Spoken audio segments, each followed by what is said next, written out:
Awesome. Hey guys, are you all ready for the best ever Shah New Year Global Conference? I am. We all are. Woohoo! All right, we are Rajesh and Ritu from Houston, Texas, and India at this point. We are coached. We are, of course, going to be co-hosting with Jagraj and Genia, Mover and Shakers. We are launched, coached, and mentored by Chetan, Vinita Rastogi.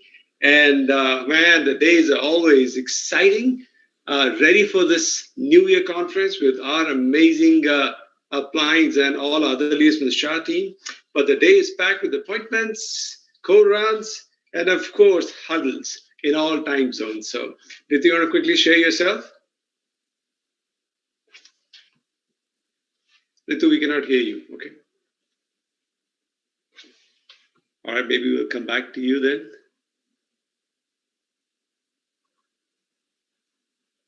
Okay, Chagras, you may want to go ahead. We'll get Ritu back. Absolutely, absolutely. Wow, what an exciting start. What an exciting start. Super fired up. And you want to start, Zinia? Yes. Good morning, good afternoon, good evening, all of you, wherever you are globally. And we are Jagraj and Zinia from Melbourne, Australia, part of Shah Sony Bratch team. Really pumped up and very, very excited to be doing co-hosting with Rajesh and Ritu. Thank you so much for all the global leaders for giving this opportunity to us. We are so excited, so thrilled, and for this session today. One thing I would like to tell you all, our mentors always say, Zinia, daily and weekly active habits really impact big time. And today we are witnessing it today. I never imagined one day Dini and Jagraj will be hosting Shah conference, standing in front of you. It's all because of reading books and listening podcasts. That time I never understood the power of daily and weekly habits. Yeah, absolutely. Absolutely. Attending FNHs, EWs, those weekly habits. And because of the mentorship and coaching that we have in this arena, especially from our personal mentors, Raj and Sangeeta Shah, Nick and Parul Soni, and Dr. Braj, we have been able to achieve huge success. So we have a humming team coming up in Australia just because of the mentorship and coaching.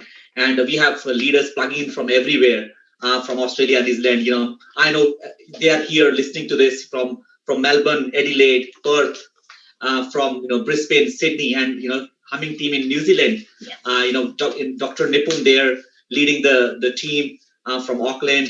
And we have special couple in our team coming up. As we are finishing our platinum qualification in February this year, we have Sandeep and Preet Chima coming up as new platinum in next 90 days, starting their platinum qualification. So a lot of excitement happening from Australia and New Zealand team. So just want to pass it back to Rajesh, if Ritu is available to share a few things.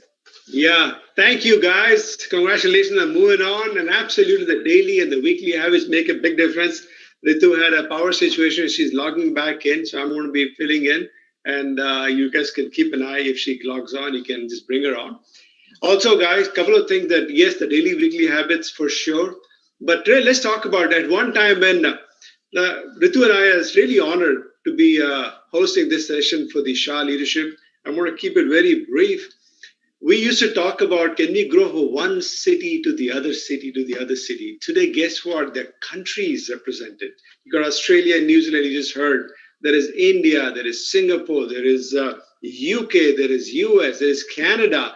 And guys, just to give you a background, today I work in the space program, putting people to moon and Mars and beyond. And one day I believe that this team is going to be instrumental in putting people, IBOs, in those who knows, the moons and the Saturns and all these places. So just a matter of time, guys. The colony is going to spread all over.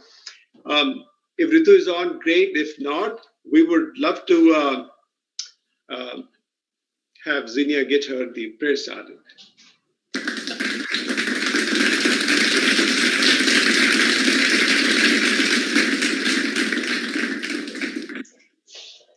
Thank you so much. As per tradition, we will start this event with a prayer.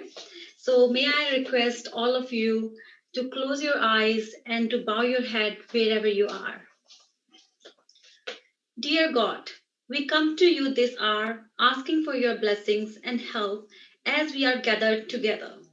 God, please accept our thanks for this day and all its blessings.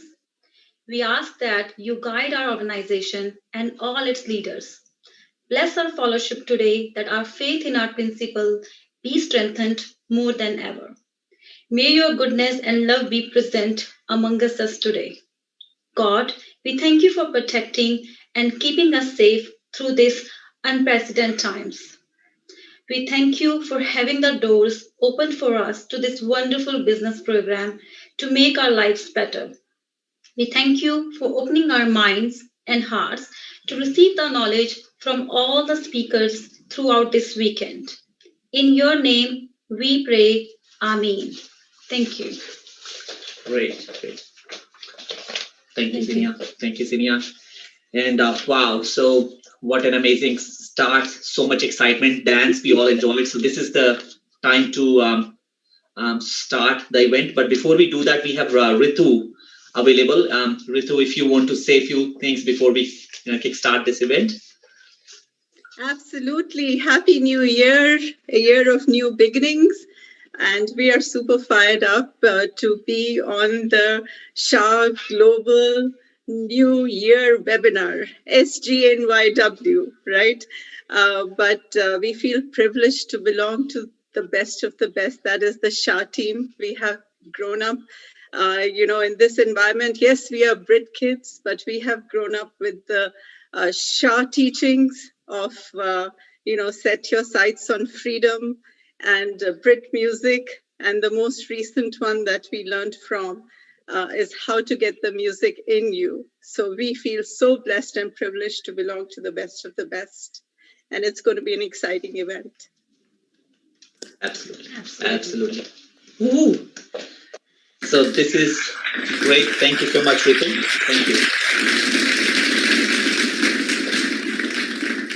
All right. So this is the time to get started, and to do that, wow, what a privilege for us to bring upon to the stage our personal mentors, Triple Diamonds going crown Raj and Sangeeta Shah, and what an impact they have created in our lives. Personally, in our business life and in our personal life as well. Since we started to lean on to their mentorship and their guidance, we have seen tremendous result in every area of our life. Not only us, our kids, they also feel impacted because of their guidance. So that's a tremendous relationship we have with them. Zia, would you like to say something? Yeah, what should I say about Sangeeta? So calm, composed, and it's a glue of this Shah organization. Number of calls, her messages, and personally, I got so impacted, and she's the one who gave me a belief. Yes, we can do this. Yeah. And we would like to ask our Rajesh and Ritu, our co-host, to add some words. Ritu, go ahead. You know what? I just want to share this, that today is such a special day for, Rajesh and I. It's January 15th, and that's the day when our upline Raj and Sangeeta, Sajid, Syed, and Chetan and Vinita came to my workplace. And that was my last day of work many years ago. And, what a tremendous example Raj and Sangeeta have set in our life. They have been a true blessing for Rajesh and me, and impacted us by their values and how they live their life. And what a role model couple in every aspect of life. And over to you, Rajesh. Ditto to what Ritu said, because of your global vision that we could see two quote unquote corporate employees looking to setting our sights on freedom. And I still remember coming to that function where you were in the West Coast and we came back together, and the next day went to Ritu's work and got a free. So thank you, Raj, for adding so much value in our life, along with all our uplines for sure. With that, help us welcome Triple Diamond, MOC member, IBOI board member, going crown, Raj and Sangeeta Shah.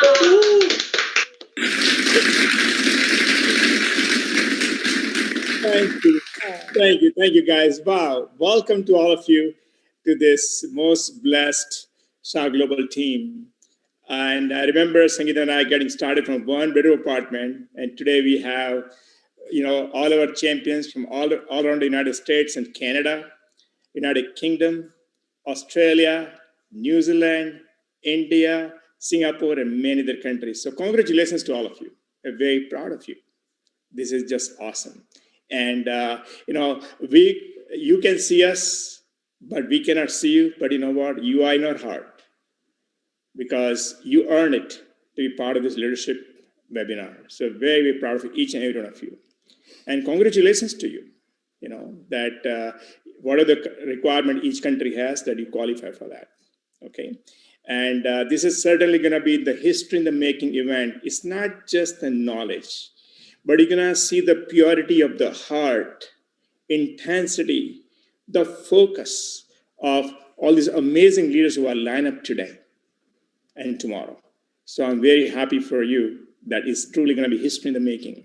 Thank you, Jagraj Zinia, all the way from Melbourne, Australia, and Rajesh from Houston, Texas, and Ritu happened to be in India right now with the parents. I appreciate you all for your amazing hosting, your commitment. And, this is not about, recognizing the leaders who will be speaking, but it's all about you because you'll be learning a lot. Make sure your pad and pen taking good notes so that you can file it at the right place and that you go back and learn from it. Because one day, I want you to visualize today. Why not you? And if you take a good notes, apply it, you will certainly be on it because that's what the leaders have done. Okay, and they will talk to you not necessarily that what you want to hear, but what you need to hear. And I'm going to tell you, take a supermarket approach. I said, no, take it everything, suck it up. Because this is leadership. You might not like everything. Okay, but our goal is that we truly love you, truly believe in you. Okay, and there's a many weeks of preparation, a lot of mastermind alliance to come up with this amazing schedule. So make sure that, so that you get a proper teaching. And we have an amazing speaker lineup today. All amazing, Shah Team Diamonds. We have a guest speaker, you all ready, guys? Double diamond going crown, Ganesh and Rekha Shinoy. Okay, and we'll talk more about that. We have a founder council member, Mr. and Mrs. Dr. Baraj online. This is a power pack, guys. Of course, we have Nick and Parul, we have Sajid and Intazar, we have a Firdaus and Urfer, and Siddharup Ganguly, and Chetamita Rastogi, Pankaj Arshana Gupta, Chekanuma Kakhani, and I can just go on and on, guys. This is going to be simply the best, okay? So, and before I give to Sangeeta, I want to give a big hand to a lot of unsung heroes who has diligently worked and put their heart in making this webinar. I want to give a big hand to Kakhani organization, all the amazing leaders who've been working day and night to make this event a very thank you. And, I want to hand it over to Sangeeta. We've been married from last 32 years and in business from last 30 years. When we started business, we had no children. We had 3 children, all grown up. And Sangeeta have been very committed from the very beginning. I remember, when I was kind of went on a date with her before I make her decision. She said, Raj, whatever you do, I will support you 100%. And she has kept that promise. Irrespective of the health challenge, job challenge, family, what you can think of, but she has never deviated from her commitment. And I'm really proud of her. So here is Sangeeta. Thank you, Raj. Hello, everyone. Happy New Year. Happy 2021. 2021 is going to be the best year for each and every one of us. And for those who have been in the front line, workers, hospital workers, we pray for your great health. We truly appreciate everything that you do. And, you guys are our heroes. So thank you for that. And I just want to thank God for this opportunity. Thank God for my parents for sponsoring us in this business. Thank God for our uplines, Kulin and Meena, Khanti and Lata, Bill and Peggy. Without their blessings and their support, we would not have what we have today because of this business. And, this, like Raj said, this leadership is so special. I hope that you have come this evening with a mindset to grow yourself, to grow your business, because this leadership have worked countless, not just hours, but days to put this whole event together. And we really want to thank the Kakani team, Kakani organization, and their emeralds for each and every one to make this webinar the best. And we have the best line of speakers. So I just hope that when this webinar is done, if you are married, sit down with your spouse, and along with you and your spouse, sit down with you and your upline on a Zoom call and just go over where do you see yourself in 2021, and just have a game plan and be accountable to yourself and be accountable to your upline and promise each other that this is what we see us in 2021. And, just work hard, stay focused, and don't let anybody steal your dream, because this is the year we really are counting on this leadership. This right now, today's session is not just for new IBOs. This is a leadership. So you are the cream of this organization. So we truly are counting on you to make it the best and prove yourself and give a promise to your upline and to yourself that no matter what, we're going to make it happen this year. So God bless you. And we are so proud of all the diamonds that Raj has mentioned. They are our best friends. We did not know them before the business, but you know what? We are truly our amazing leaders we have, and we can count on each other for anything, So can't wait to listen to each one of them and share their opinions and their experience with you. All right, back to the host. Thank you so much. Awesome. Thank you, Raj.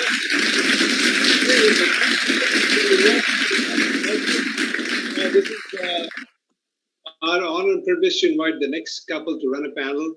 And we have known Chuck and Uma as part of the same upline Chaitanya Rastogi's team. And we used to see them run around the country and building the empire from the very beginning. And that's when Chaitanya told me, Rajesh, just watch this couple go places. And we surely did.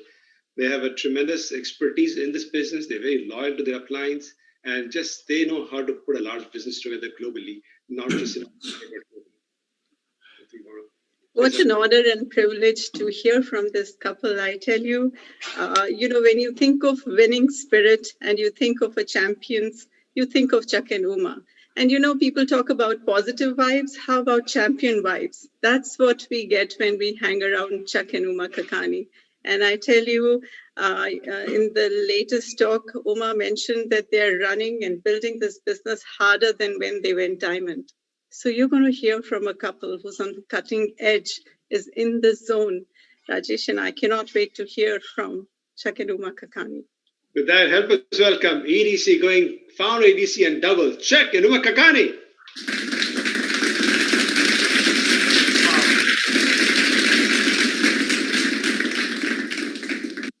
Thank you, Rajesh and Ritu. Hi, everyone. Happy New Year. Good evening to you all. Shah Global team, welcome to this webinar today. And what a phenomenal welcome talk by our uplines, Triple Diamonds going crown, Raj and Sangeeta Shah.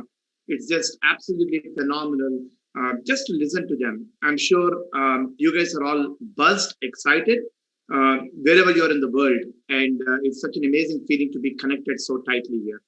So tonight, what we're going to do is we have a few minutes tonight to bring up a couple of diamonds that we respect immensely in the Shah organization.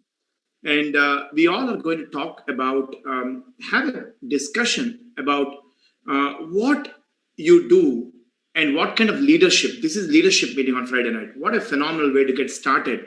That you're going to transition, if you haven't already done so. Tonight will be your transition from being a partner, IBO in the business, to be a leader.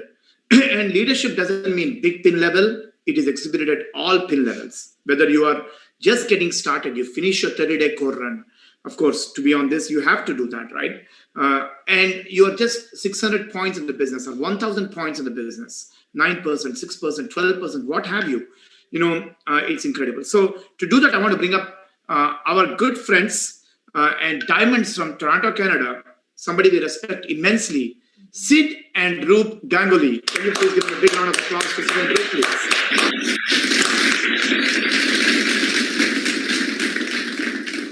Hey, Kuma, good to see you guys. Oh, thank you, Sid and Roop. What an awesome honor and privilege to be with you guys. And thank you so much. And also, folks, another couple we want to bring up, and we three are going to talk here, is our own uplines, someone whom we respect immensely and who has always added value into us and our team. Our uplines, diamonds going EDC and crown, Sajid and Intizar Syed. Please help me out here, Sajid.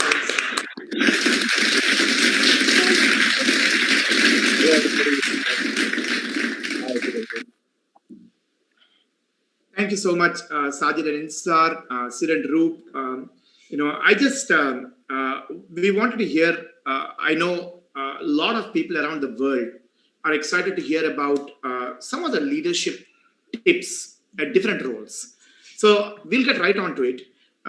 Sajid, if I can ask you a question, Sajid and Intizar, if you can take a minute or so and talk about your, what would someone's role be if they're listening to this webinar, if they're here as they sponsor a new launch, a new IBO in the business, they are the upline. Are they done? Should they hand it over to upline and say, okay, somebody's going to build my business? But are there some things that people can do right from the beginning when they have their first launch and they bring on somebody in the business? We'd love to hear from you, Sajid and Intizar. Sure, Chuck. Thank you. That's a great question. When you launch someone, actually you begin to start moving from the posture phase to the friendship phase, where you're actually building a relationship and you're continuing to cement that. But as your role as a sponsor continues to grow, you're going to be starting a communication with that new launched partner. Whether it's through text messaging, through phone calls. You're going to be guiding that person by helping them increase their belief, decreasing their fears, their doubts and anxieties about starting a new business. Explaining to them the value of a daily core run, the accountability, the building of their story as they start to develop their business, and a few other things regarding volume. Okay. Right. As Sajid said, just to continue with that, is where you take them next. Is building their stories, is take them through the website, Amway website, as well as BWW website briefly, going through the product, going where all the training, where they can get the info, build on that, their info and knowledge. And with that, and then you go to build their stories, talk about detail, the importance of details, the basis, just the beginning of their business. And something very important to me is when you start a new person, they are not just an IBO in my eyes, they are upcoming leader. And with that in mind, I will treat them through days and night. I will look at them as a leaders. I will look at them as a family. I look to dreams and goals that they have as a family. They put it in my business. So the treatment here in a building, a leader, upcoming leader in my organization, it will take a little bit time and work, but it depends on the person. But I will do 100% of my part, believing this person is a leader, and from day one. Absolutely. And just to kind of wrap this up, we'll be working, or as an upline, we'll be working with them to help them to build their, the right speech pattern, the way they talk, the way they dress, to build their attitude and their self-image, which is the most important thing for a brand new person to understand that they can succeed, and bridge that gap between the upline and what we're teaching, because everything we cannot teach, everything your upline cannot teach, but there are certain things that can be shared with them through the audios and the videos and the other education program. Wow. Thank you, Sajid and Intizar. Phenomenal. What points you threw some light on. And as you said, it is so important if somebody is on this call in the beginning, not just to say, okay, I'm going to just launch and my responsibility is done, but can we educate them? Can we play some role, right? And do that, even if you're very young in the business, your level in the business or pin level might not be very high, but you have a very important role as a leader, upcoming leader, when you make a launch, when you have a launch in the business, to be the bridge. Sajid used the word the bridge, Sajid, and do that. And also check with your upline. What kind of role would you like me to play? We call it orchestration. Means you orchestrate. Orchestra is a conductor. And there are many components of orchestra to make a beautiful music. So I don't want to, if Sajid and Intizar are my upline sponsors and I sponsored Uma, let's say, I don't want to just go off and do something, randomly, but I want to follow the orchestration set up by Sajid and Intizar, my upline, so to guide her, my new launch in the business. So we want to, while we all are excited to play a role, but it's important to be in alignment and follow the game plan and the orchestration of upline. So the key word is orchestration. Thank you, Sajid, sir. And Uma and I want to ask this question to Sid and Ruth. Sid and Ruth, over the years, we built phenomenal friendship with you, being in the Diamond Club, being on the Peter Island. We have so many memories. Other day, we were watching our videos, our party on the Peter Island. It was just absolutely phenomenal. And we have come to respect you as those leaders who always exhibited fiercely loyal, fiercely independent. When we hear the phrase, we think of you guys. A leader has both traits, right? There's a loyalty, but there's a super independence. There is a leadership that they take on. So if you can shed some light for the IBOs, for the new partners, when they launch a person at leadership, what kind of leadership role can they take when they have 2-3 launches? Maybe they're upcoming in the business. Is their role just to be passive spectators at team events, FNH, team meeting, etc., etc.? Or can they start developing, giving some input appropriately through their upline respectfully to take ownership? Like, for example, let's say there's an FNX schedule or something. If you can shed some light on what things can people do right from the beginning to exhibit those leadership traits and give inputs into these kind of things. Please go ahead. Right. Good evening, everybody. Jeff, good to see you, my friend. And that was a great introduction by Raj and Sangeeta. We are fired up in Toronto. Great thing. I hope all of you guys are safe, though. We have the virus, the vaccine, and we don't have much snow in Toronto, so that's great. But folks, here's the thing, guys. We are all part of a bigger system, but the dream's in our heart.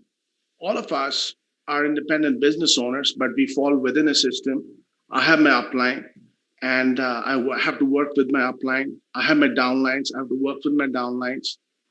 Now, we all can build the business with a vision that we have as we develop in the business. What do I mean by vision?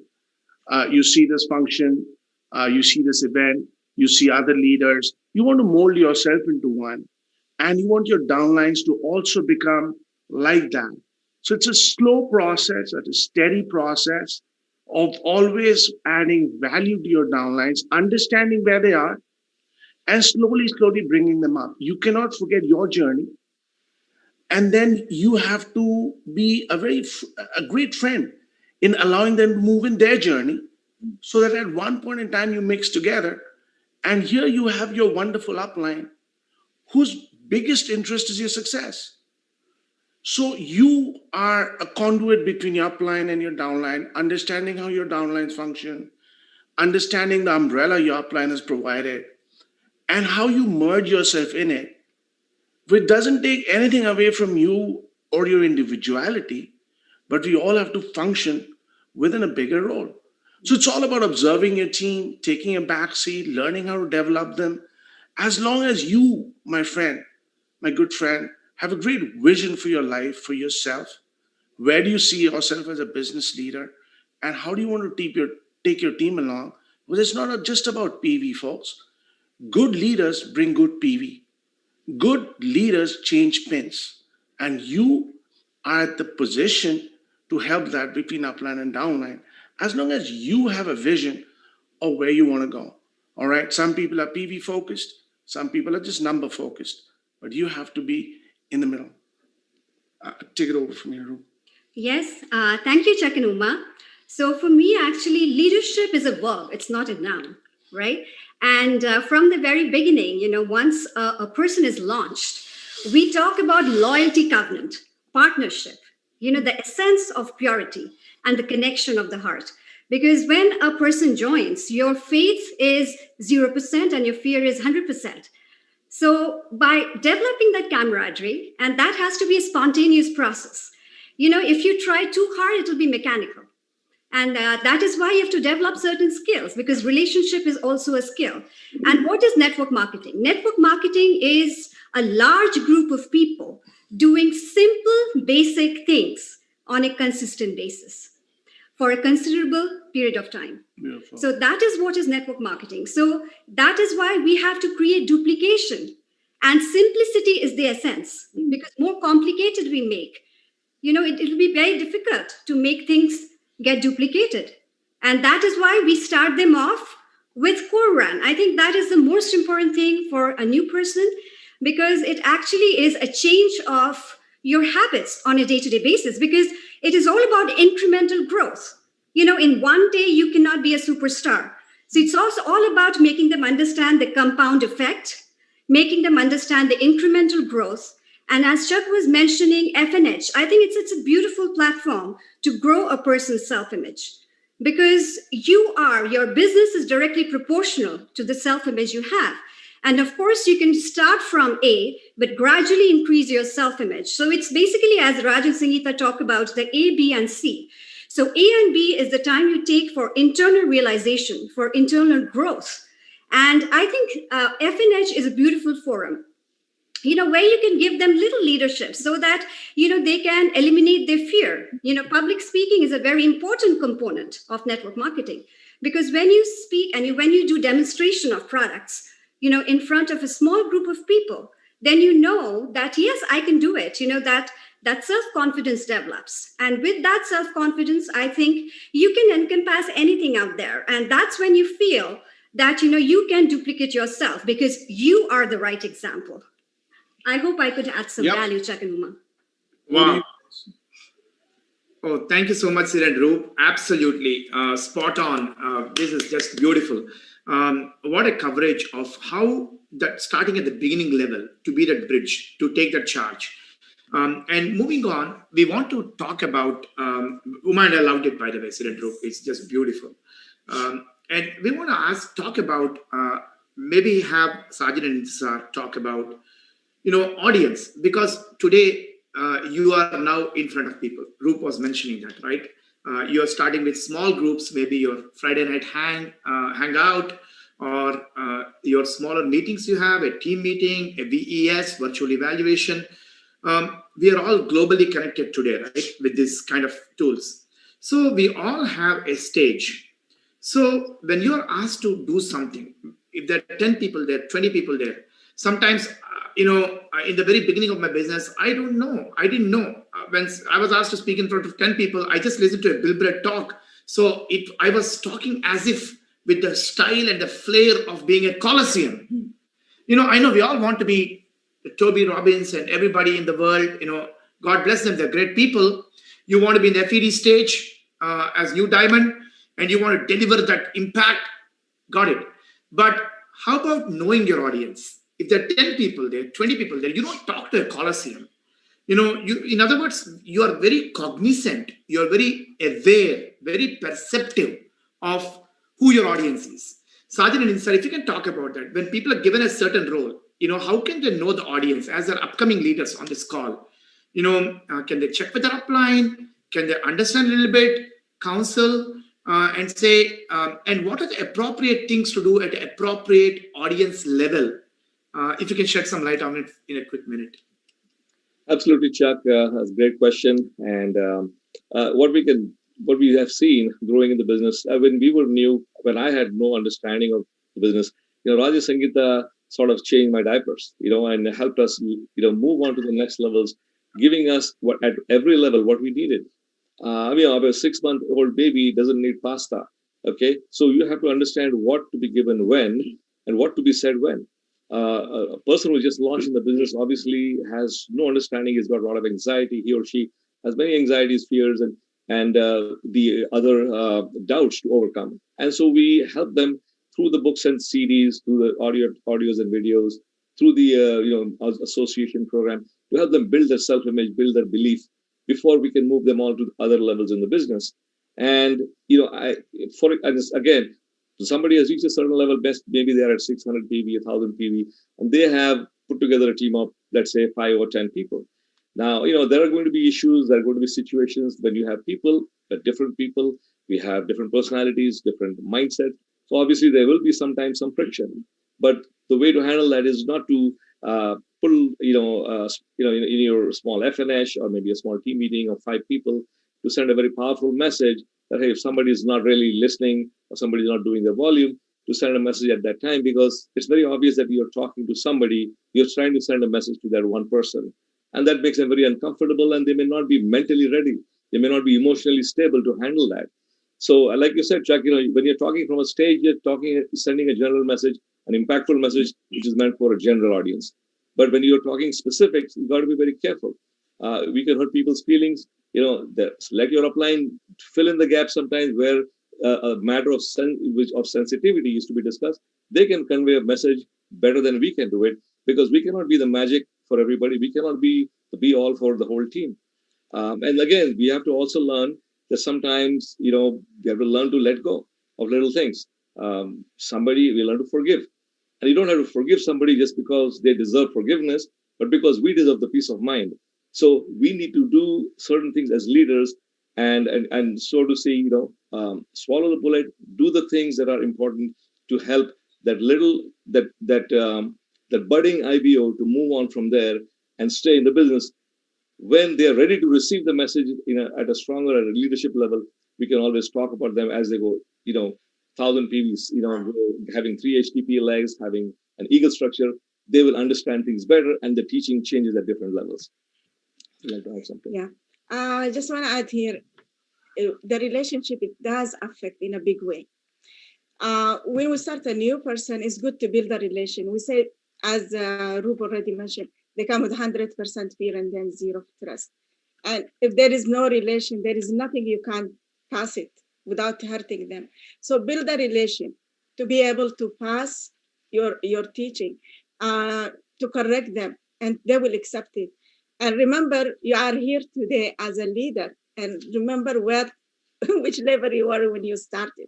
So you go to individually go to their level and talk with them, deal with them. That will make it much easier to correct, because we are in a business of building, not in a business of, just one touch and boom, I will have a leader. So it's a building, it takes time. Have that patient inside you and build them. And same way your upline built you. It took time to reach where you are. You didn't just move one day, one night. So have that with your downline and start with them individually first. And then if you pass the comment in a group, be very careful, very sensitive. And the person will know you're talking about them. And the big problem is when everyone knows you're talking about them too. And that's the big embarrassment for them as well as for you. And that's the wall you built already at that minute. And don't expect them to listen to you or to come to you for counseling or for help. So be wise as you pass your comment. If there is sensitivity and you can't do it, always there is a room for upline. I will move away and let my upline come and talk with his wisdom. Back to Chuck. Phenomenal. Thank you, Sajid and Inzar. So well said, so well put. And I love it, the fact that we don't use our FNH, our team meetings, as a bullying platform, right? It's a building platform. So if I have something, I need to have a crucial conversation with somebody, I hope I have enough relationship, like Intizar said, to go to somebody and talk one-on-one, right? And so sometimes if you got a platform, don't use this to your own agenda, your own purposes as upcoming leader. Always know your audience, know how to communicate, and what is the role you have in that platform. This is not, see, if I'm given a chance to speak at the Shah webinar, this is my upline's platform. So I want to be in complete alignment. I don't want to have some message that I'm giving to downline, upline, crossline. Sometimes, to upline, to people give messages. This is not a messaging platform. This is, you're adding value to people. So know your audience, keep the goal in mind, the objective of this and the purpose of why you're given to speak, right, at every level. Now, it's such a wonderful conversation. And wanted to just, of course, we have only a couple of minutes here left. The last question, because we have such a tight agenda tonight. So I want to ask the last question to Sid and Roop. Sid and Roop, like there is, sometimes as upcoming leaders, people take charge. There are some appropriate questions, appropriate protocols, some inappropriate questions to upline to downline. Sometimes people come to upline and ask, how many legs do you have? And how long have you been in the business? How much money do you make? We call these the 3 broke questions, right? Obviously, oh, what happened to that person? What happened? The bird's got the boy. The big eagle bird came and swooped him away. So that's what happened. You don't know that? So sometimes people ask these questions about cross lines to upline. They also ask inappropriate questions to downline. Hey, how much do you make? Or let me tell you, what kind of assets do you have? But instead of doing that, gently asking, hey, what do you think you should do? There's also like when somebody brings up an issue, there's a problem, there are questions like, I always try to see, hey, what is the solution? What have you thought about this? I want to know their thoughts too. So, student group, can you shed some light on what are some appropriate questions up and down to ask and appropriate protocol as upcoming leader, somebody in this call? Yeah. Chuck, the question is huge and broad, but let me just we don't have much time, just summarize. One is, if a downline asks you questions, what's your PIN, why haven't you moved on, and all of that, we don't have to give an answer, If someone says, Sid, how old are you? I can say, it's raining in Taiwan. So you don't have to give an answer. You can smile and you can say whatever. So, and you don't have to be caught up in the energy of a downline. He says, Sid, what happened to that guy? Well, he's just moved to Argentina, my friend. And he's building a huge business in Argentina, and you give a googly and the other guy will understand. So the whole idea is not to get caught up. You don't have to answer everything. And the next thing is, folks, your business is you and down, truly. What's your PV? What's your relationship downline? What's your PIN? And that should bother you. That should consume you. Otherwise, and I'm sure you got a wife. I'm sure you're fighting with her. Make up with her. If you've got a son like me who always frowns, I'm always wondering how to make him smile. Man, tons of things. Just focus on your life. I shrink my life smaller and smaller. Just focus on what I've got and let everything just fade away. So you don't. If someone asks you a question, just fade away. Or as Roop will do, give such a beautiful smile that the person forgets. I frown, of course. I've forgotten how to smile. Roop, how? Yeah, you see, there you go, man. Just smile.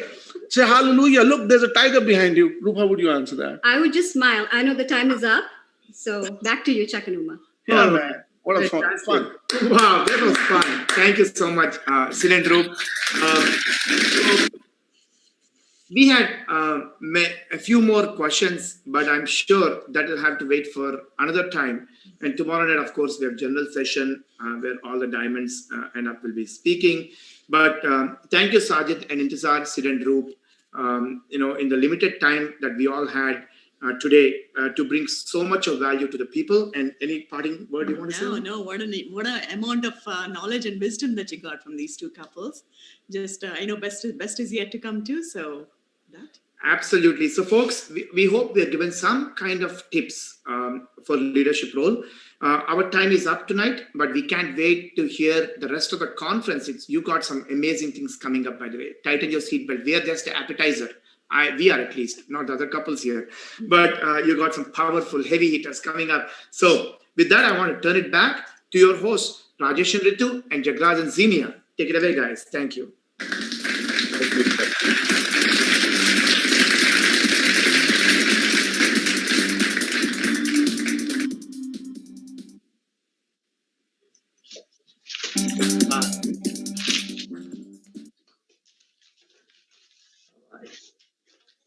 So great, excellent. That's amazing. So who's excited? Woo! We are. What an amazing talk we had. And thank you so much, Chuck and Uma Kakani, for conducting this wonderful panel, and Sid and Roop Ganguly and Sajid and Intisar sharing great nuggets. We feel like that we are so excited we cannot actually stop. Our feet are moving all the time. Even music is not there. We are still dancing.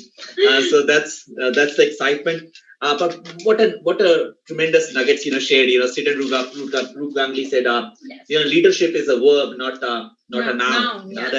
That's amazing. And we had start from posture to friendship. Sajid and Sar shared wonderful tip. When we are starting a new partner, so great learning. So I've made tons of notes there. Yes. But we are super excited as this event progress. We cannot wait to hear from upcoming legendary speakers that's coming up, and it's our honor and privilege to invite them, bring them onto the stage, and they are Dr. Harbhajan and Mohinder Braj, and they are our personal mentors, part of our upline LOS, and we are so grateful to have them. And they have last time we had our one-on-one sessions with them. They have this art of creating greatness out of simplicity. Simplest ideas, and they create greatness. I remember last time Dr. Brad said, Jagraj, diamond ship is the first checkpoint. Don't even look below that, right? So that's amazing. Whenever we see them, we feel blessed. Zina, would you like to say a few things? Yeah. As Sajid said, it's our diaper stage, and and they are the one who are doing it for us. So much respect for this couple. Mrs. Marinder Baraj, what I say, when she speak, she helps you to connect your internal world with external world. Her talks fill your heart with peace, which helps you to become a better person.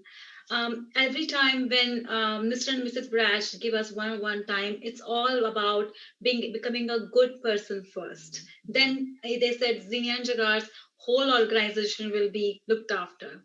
We are so humbled and so proud to get a connection with Mrs. and Mrs. Brash, and we just can't wait to learn their words and open our minds. With that, let us help us to welcome Mr. and Mrs. Brach. Yes. Woo-hoo. Woo. Yes, everybody excited. Yeah.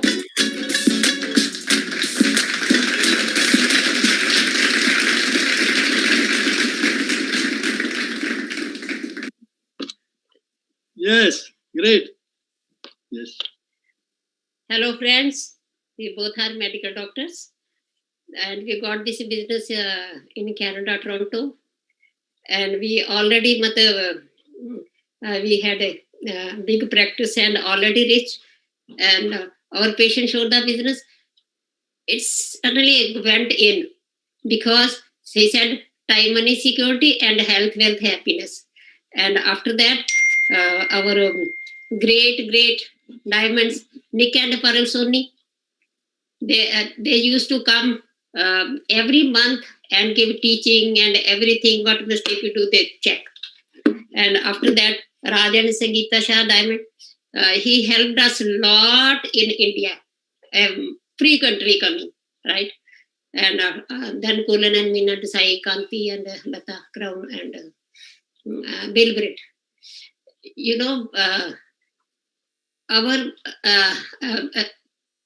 Earlier our business was slow. Then Nick said, attend the FED. So we attended the FED, and there our two dreams came up. We want to live the life of diamond. At that time, crown, we don't know what is.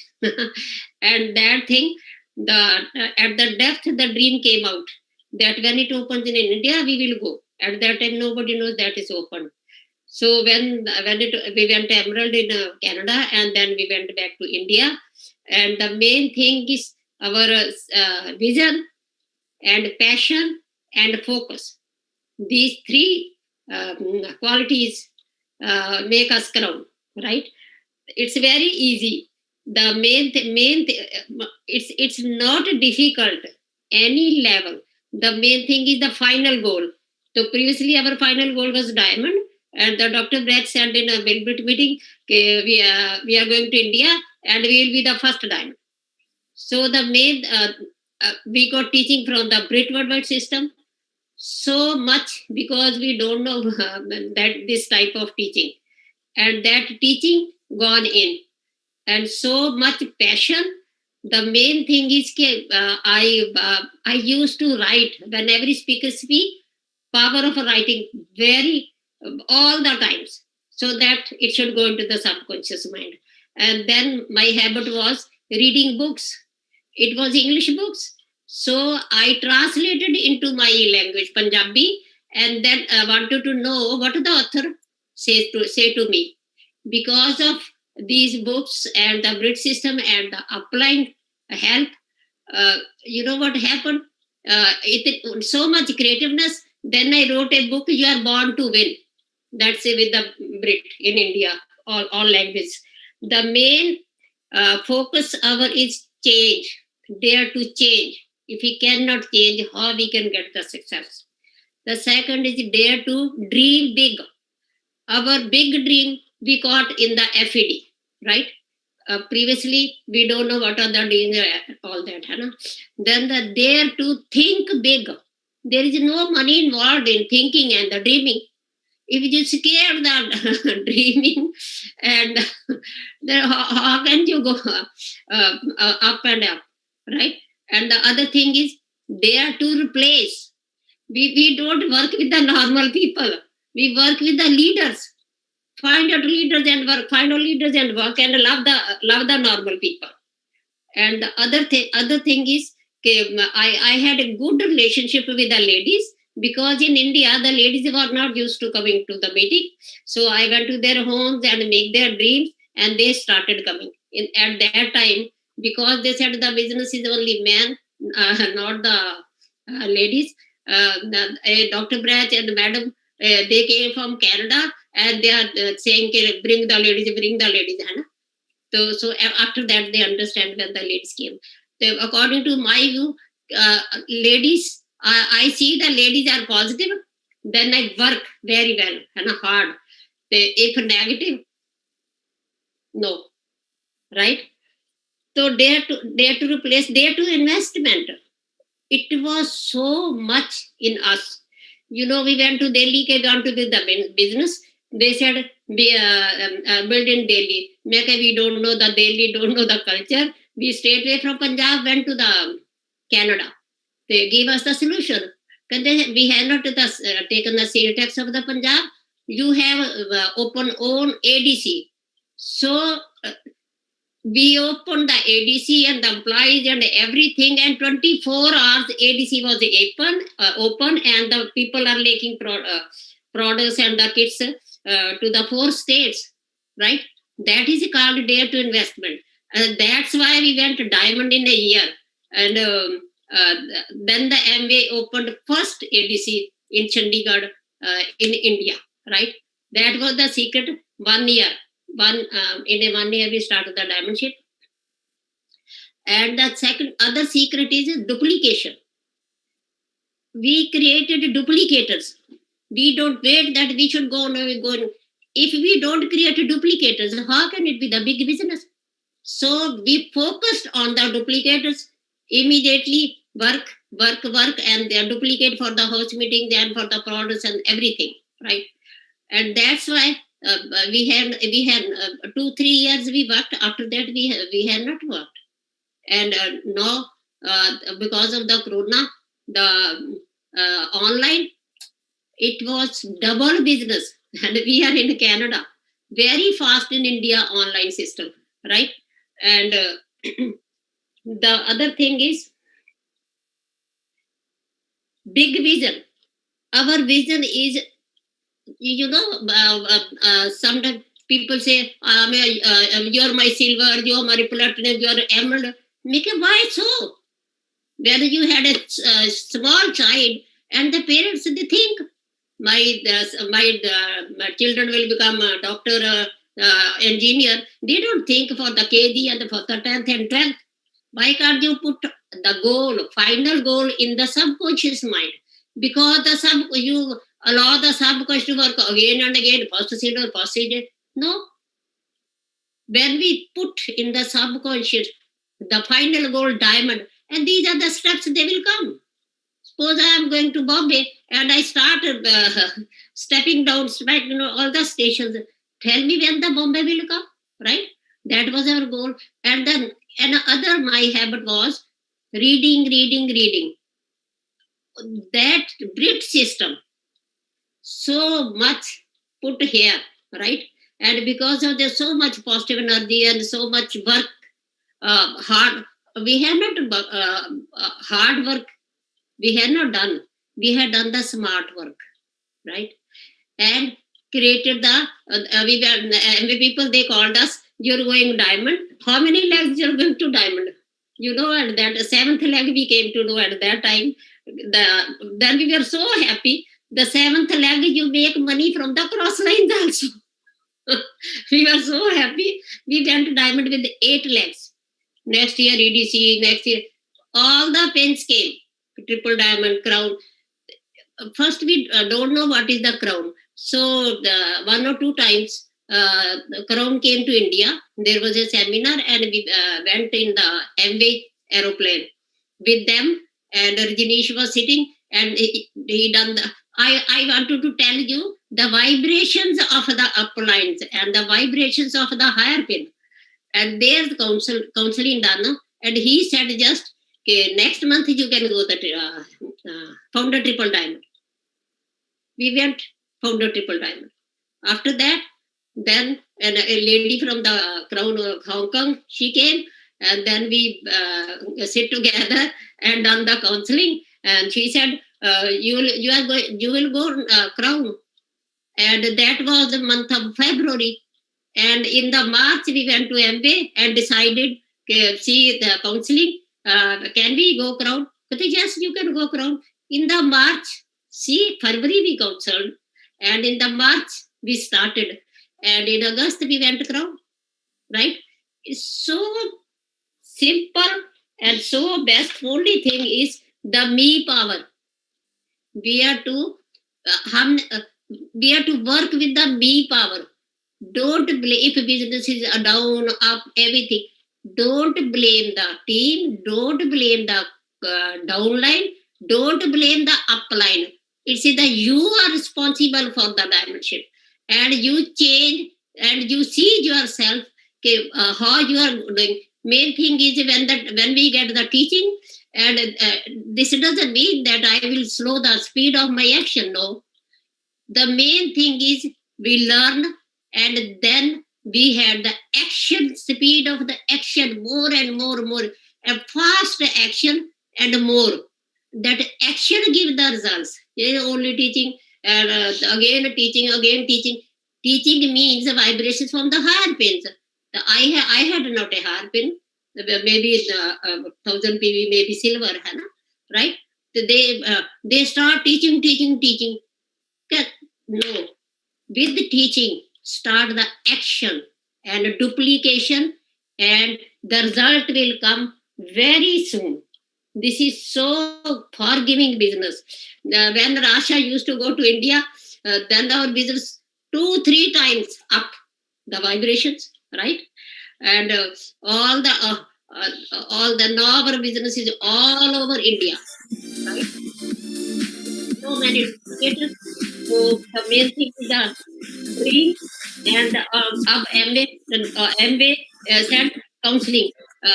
You are going Crown is there. After that, so that we can no, don't think about us. We had enough money. We are satisfied. Tell me, I wanted to break 100 diamonds in Dr. Baraj group. How we can do?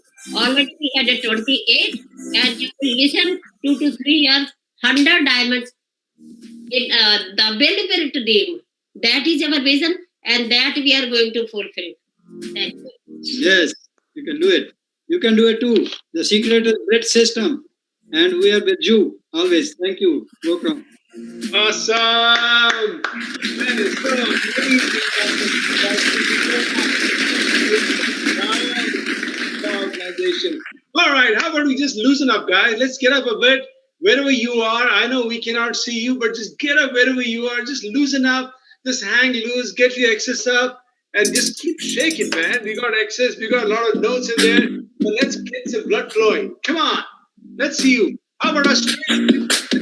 How about India, guys? Let's go. Nuclear, are you in the house? Well, we got North America, we got Singapore. Let's go. There you go, David. All right, there you go. There you go. There you go. All right. Oh, Jagannath is here. That's it.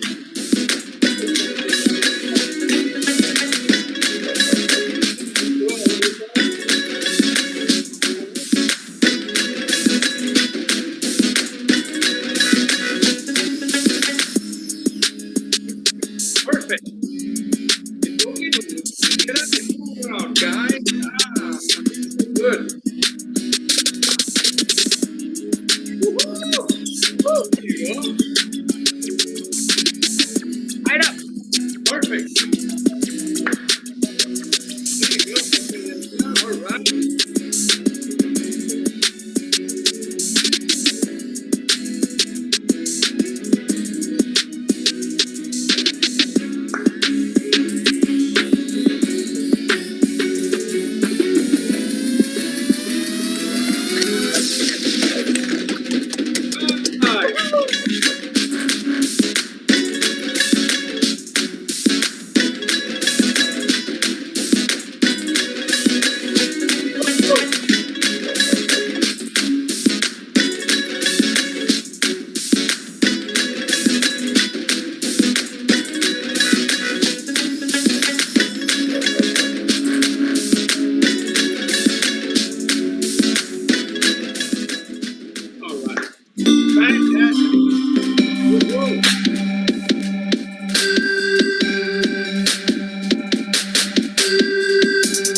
All right. All right, how about we do this? We have a special video, a tribute to Bill Britt. Can the audiovisual team run that for us?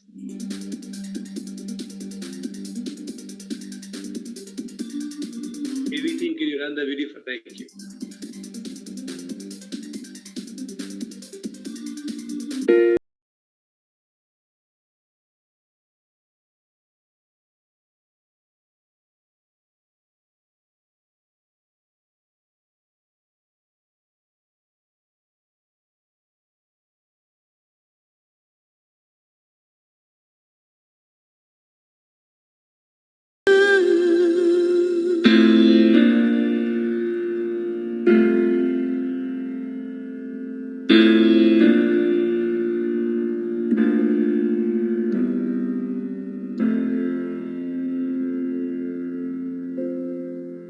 How you handle things in life, it's going to make you what you finally become.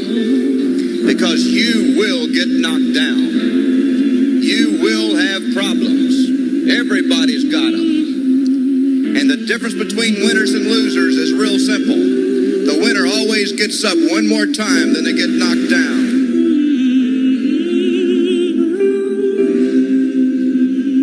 So when someone tries to tell you that, you say, I've seen it with my own eyes. I have witnessed it personally. I've been to a meeting where there's no alcohol, no dirty jokes, no junk, pledge allegiance to the flag, believing in country, standing up for America, standing up for freedom, standing for free enterprise, unabashedly claiming a nation under God and a business under God, and rightfully so, without any hesitation whatsoever. We stand and put our beliefs right up front where everybody can see them. If they like them, join us. If they don't like them, take a flying leap, because we're moving on anyway. It's a done deal.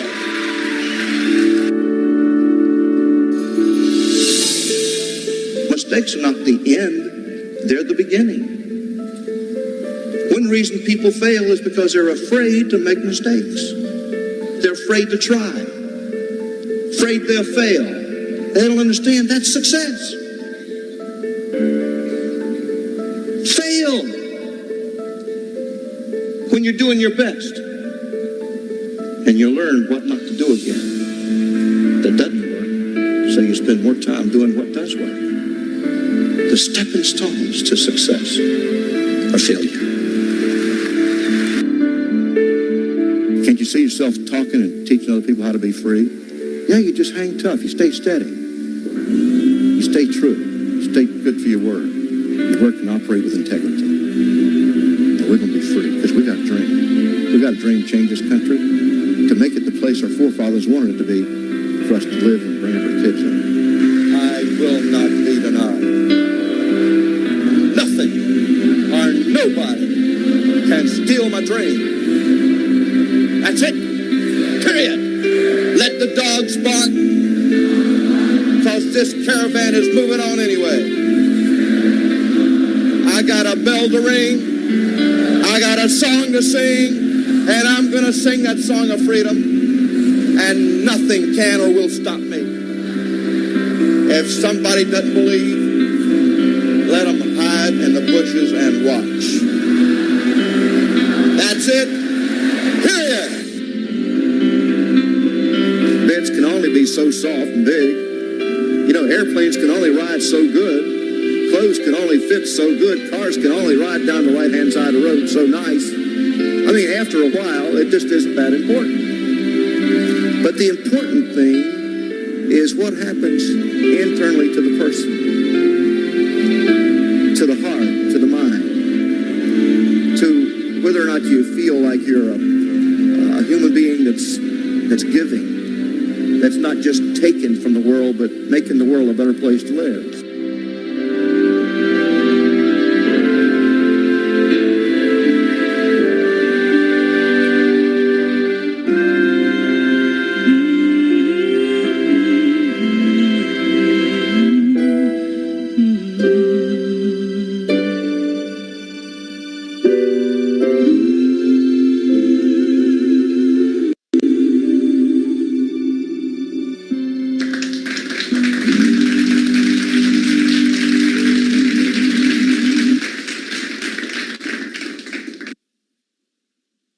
Wow, amazing. Thank you, Doctor and Dr. Mr. and Mrs. Baraj. That was just a phenomenal, heart-touching talk. And it's been a phenomenal function so far. And it's an honor to bring up the next couple. They're very, very dear to our heart. And that's none other than Chetan and Vinitha Rastogi. I tell you, you know, the more you know someone, like Chetan and Vinitha, we feel the more we respect and admire them. And, you know, for us, they are the perfect couple because from Vinitha, I have learned so much. One of the best things that I have learned from her is to build this business with a happy heart. You've seen Vinitha always joyful, always with a big smile. And that's what I needed to learn from her. And, you know, from Chetan, you know, his clarity, the simplicity and the wisdom that he provides to Rajesh and me. We just truly love this couple. We know they have impacted many, many lives. And today, you know, with their talk, we know that they're going to impact many, many more. Over to you, Rajesh. Thanks, Ritu. And as Ritu rightly said, we have learned so much from Chetan and Rita. They are our coaches and mentors. And I couldn't have thought of a better couple who could sponsor us in the business and guide us to our journey to Diamond and Beyond. They're truly two kids chasing a dream all over the place, guys. They have an amazing global business. With that, help me welcome Diamond going EDC and double, Chetan and Rastogi. Thank you, guys. Appreciate it. That is really awesome. And what a commitment to be hosting all the way from India. Thank you, Rajesh, for your always unconditional service to the team. What an incredible function it's already been so far. Dr. and Mrs. Doctors, Mr. and Mrs. Brach, and in those 10 minutes, you guys just absolutely nailed every point that it takes to build a large business, you know. So thank you for that great example. Thanks to all the people who have spoken before us, Chuck and Uma and all of them. And actually, we are not here to speak. We're simply here to guide a conversation with people we admire, you know. But before I do that, I just want to say about that Bill Britt video. I hope that it just raised some hackles and you know got you thinking again, because there was nobody like Bill Britt, and that indeed is the culture of our organization, you know. But this is the big boys club. Now, this is a leadership. So all of you have a certain number of legs or a certain criteria based on the market that you're here, but you're all big boys and girls. So we're going to talk to you like big boys and girls. And to talk to you like big boys and girls, we have some big boys and girls coming. Okay. So these are, diamond is a lot of people, it's not a title like a VP or a CEO, it is something that somebody earns. Nobody can give it to you. And it's incredible, that all these people have earned it. And the only way to get diamond done is go through that fire, to go through that maze. And these people all have done it, And so please help me bring up from California, Pankaj and Archana. Pankaj and Archana have built an incredible business, tremendous focus. They're part of our team, but it would be very much fair to say that I learned from them probably as much as they learned from us. Okay, and here you go, Vinita's taking a nice picture. So, and then I'd like to bring up my brother from another mother, the guy with the same hairstyle as I have. And we both have same parents, so we are brothers, okay? But we don't discuss business, but it has always been fun. He's the guy who patted me on the back when I was brand new, single in the business, didn't know what to do, and I would take strength from him, And this couple has been the rock by the side of my upline all the time around the world. So please help me welcome from Toronto, Canada, Firdosh and Nilufar Sekhna. Okay. Another very special couple to be on this discussion. And this couple has a huge business. Other than Raj Shah, he has probably more diamonds in his team. Okay, and you just heard from one of the crowns in their organization. I know many more are coming up, maybe later. Okay, but they always have served the entire Shah team with a smile on their face all the time. Pure-hearted couple. Please help me welcome from Atlanta, Georgia, Nick and Parul Soni. Okay. You guys are all ready, guys? What's up? Okay. So let's just first set the stage of what we're going to talk about. We're going to talk about, so there are two parts of the business. If you really look at it, the first part of the business is you have to build a network and build some volume. The second part of the business is you actually have to keep the network, and grow the volume, And that's not going to happen if you have not learned the fine art of building a team. And it is an art because it's never taught in any college. You learn it through BWW. You learn it by observing your upline. You learn it from the good and the bad that happens around you, So this is a very crucial skill set. And so we're going to talk a little bit about that, how to build a united and a cohesive team. And I would even say how to build a growing team. How do you set that culture of the organization? How can you become like a Bill Britt or like Raj and Sangeeta or Mohinder and Harbhajan, where you have a business where it's going to keep growing whether you are there or not, because it starts with the first teams that you're going to put together. Okay, so we're going to kind of jump right in. Honey, you want to say something first? No. Okay. All right. We want to jump right in. We want to talk about four or five different areas, and we're going to go back and forth. Okay. It's like a conversation. Okay. But the first and the most important thing, I think, and maybe I can punt it to somebody to kick it off, is, what is the beginning? The thing that's the beginning part in building a big team, it all starts with communication and relationships, right? So how do you maybe Pankaj Archana can start, what role does your personal character in terms of authenticity and things like that, what role does that play in kicking off building a team? Well, thank you so much, Chetan and Vinita, and thank you so much, Raj and Sangeeta, first of all, for putting together this leadership. And we are very, very thankful and very excited about this. And like Chetan said very beautifully, guys, it's not about how many process appointments you did. It's not about how many launches you did. It's not how many legs you have. It's about, do you have put together a team? And the first thing to put together a team is communication.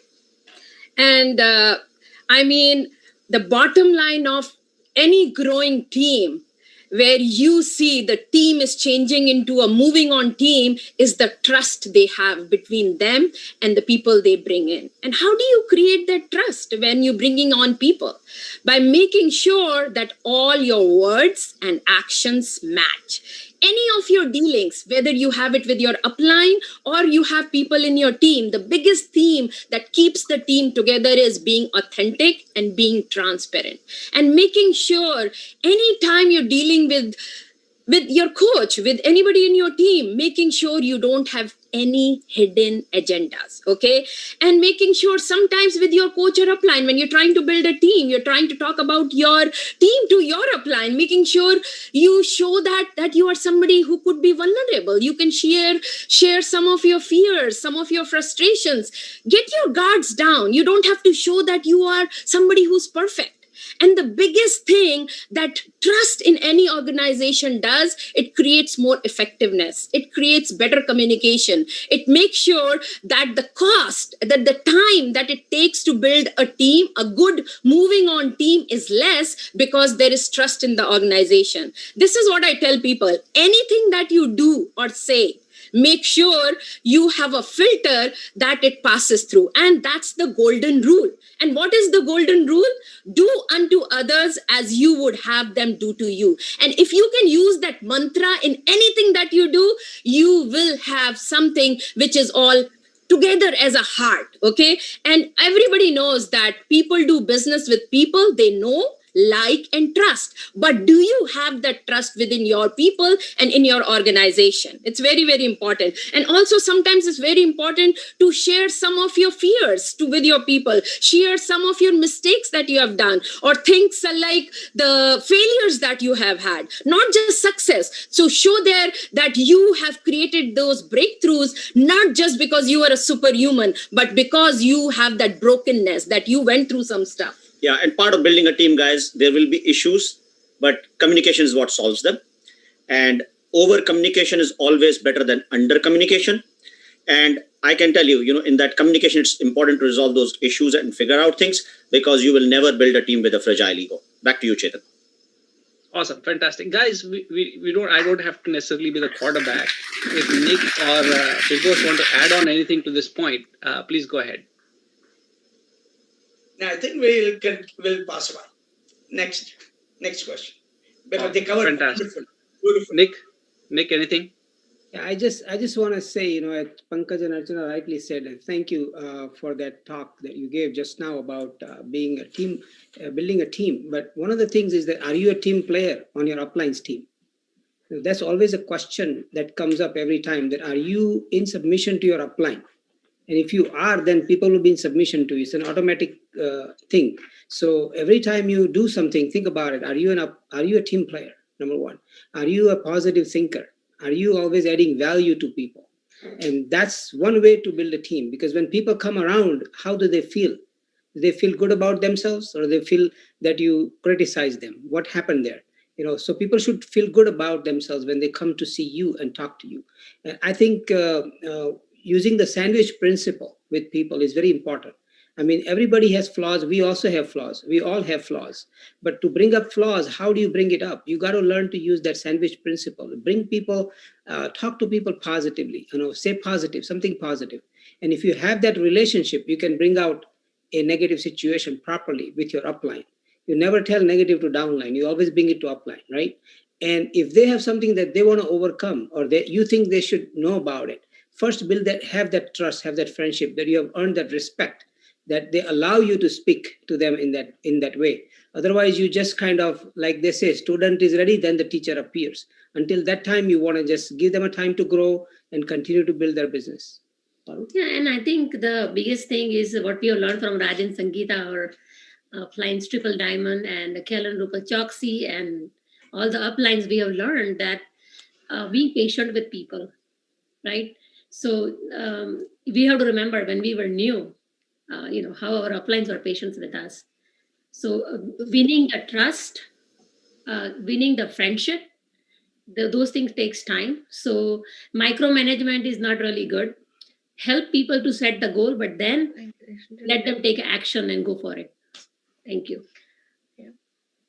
Also, I think people, as you are building the team, people also observe your relationship with your upline coach and mentor.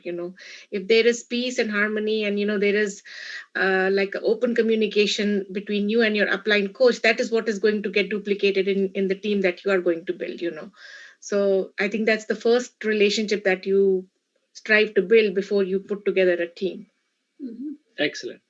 Guys, building a team is first, as somebody said, being a team player first. When you are at the FNH, when you are at the open meeting, are you the person who is volunteering to make the flyer? Are you the person who's volunteering to set up the Zoom thing? Are you the person who logs in 10 minutes early? Are you completely dependable? If all of those things happen, then naturally a team is going to start forming around you because you have the right characteristics of a budding leader. Okay. Then you have to, the thing that I have learned about building teams, and we're going to go into, I'm going to ask some specific questions, is that you have to, we have the greatest lab available to you. If you watch your upline platinum, watch your upline emerald, upline diamond, now you're not going to like everything about everybody. My upline Sajid has this wonderful saying, the reason you're upset with me is not because I have faults, is because my faults are different than your faults.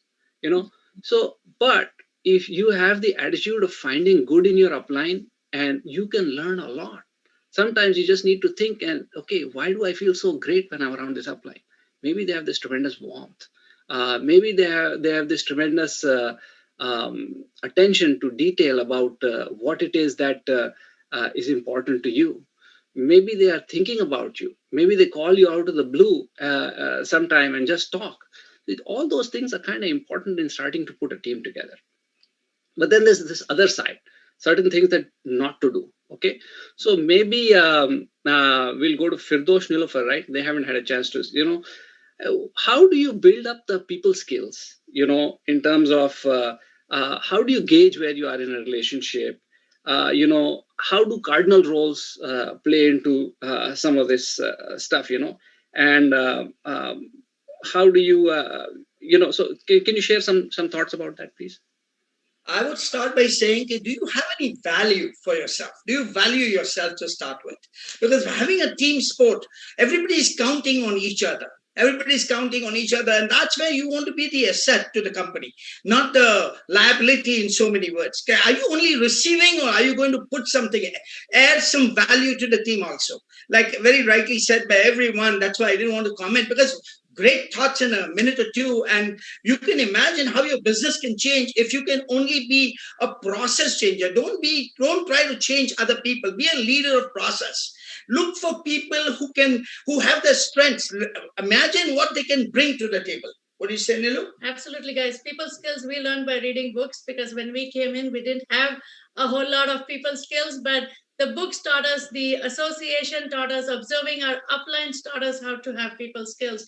And it's just one of the things, guys, because we always say we can throw products around, but we can't throw people around. So you build the people up, people will build you up, and build the business up rather. So it's very important to learn how to deal even with each other as a husband and wife, because that's where your first team starts, then your upline, downline relationships. And especially in public. Yes. When you're with your team. Yeah. That is very important. And don't embarrass anyone in public, especially, and then say, I was just kidding, guys, because you need to gauge each other, and you don't need to put down anyone also, because that's not funny anymore, especially in today's day and age. Being on social media, we can't just say something and take it away, because whatever is said is recorded there for life, So be a good example, basically. Have a magnetic personality that people want to duplicate you, not to avoid you or ignore you, as Bilbert so rightly said. When they see their upline coming, they don't want to hide. They want to be in front of you and welcome you at the door when you come into doing their home meetings or coming on your program. That's the personality that we learned from very beginning, from our Sajid Intizar and Raj Sangita. But being the example for your team, and see, look at it. Shah organization is growing leaps and bounds. Chetan? Firdosh, we have always seen you be, you built the business in Toronto. There were no upline there. Sajid was far away. There was not even much of a system. And you provided that home, not just for your organization, but for many organizations. In the beginning, you still do. And you're great at sharing spotlight. Can you also talk a little bit about, yeah, it's great not to embarrass people and all that, but you want to be a good finder. And when you find something good, whether it's in your downline or even in your crossline, because it's not just about building your team, it's building the bigger team. How do you share that spotlight and things like that? I just want to kind of bring it out because people may or may not know that about you. Go ahead. One of the things Chetan said, look for good in people. It doesn't matter the smallest thing. Learn to appreciate people. Learn to welcome people. It doesn't matter which team they are in. We're all part of the Shah team at the end of the day, or the Gala team, or the Brit team. And we just learned, we were not Napoleons to our team. We were just open arms to everyone. And be a good finder, like a gold digger. Don't be a dirt digger. So because... when you're looking for gold, you will go through the dirt, but you're looking for something specific, which is the shining object. And also, Firdausi and I, what we like to do is we like to put the spotlight on other people, because we realize that when you put the light on you, or you want to hog the light all the time, then you're casting shadows on others. But when you put the light on others, then the reflection falls on you. And that's what we have been doing, is when everybody grows, we all grow together. The important thing is, as a team, we all grow. The intention is to help everybody. It's not about my team or your team. The intention is, because anybody who grows in your area, in your region, in our Amway business, in our Shah business, as you can see, today's leadership is all about performance leadership, not positional leadership. It was coming to that. We always encourage performance. We never look for, my team is not growing, or I need to do something. No. It will. And those are the people who are blessing to us today. Because whatever they learned, as Chetan very rightly said, whatever they saw, they learned is what they're giving today. So be a good example, be that magnetic personality that people, and happy heart. You may have good knowledge, you may have a great time to speak, but if you don't have a happy heart, a cunning heart, you can speak good on the stage, but you're not happy inside, it will show up. Somewhere it will show up. Don't. Because that's when people will get hurt. And when people get hurt, they don't build their businesses. Amen. That's fantastic. That is really awesome. Yeah. And in fact, I want to kind of switch tracks a little bit. So this is all about building a team. Now let's talk a little bit about some things not to do, maybe, or some questions we get.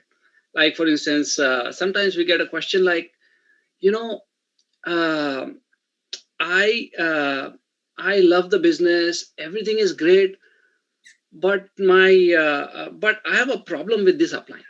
There's no problem. Let's sit down and talk, So what's the issue? They say, why don't you talk to your next upline? And then say, no, I have a problem with that guy too, And before they know it, they are running out of upline, So maybe we can kind of rotate around and go back to Pankaj Archana and say, what do you do with somebody like that,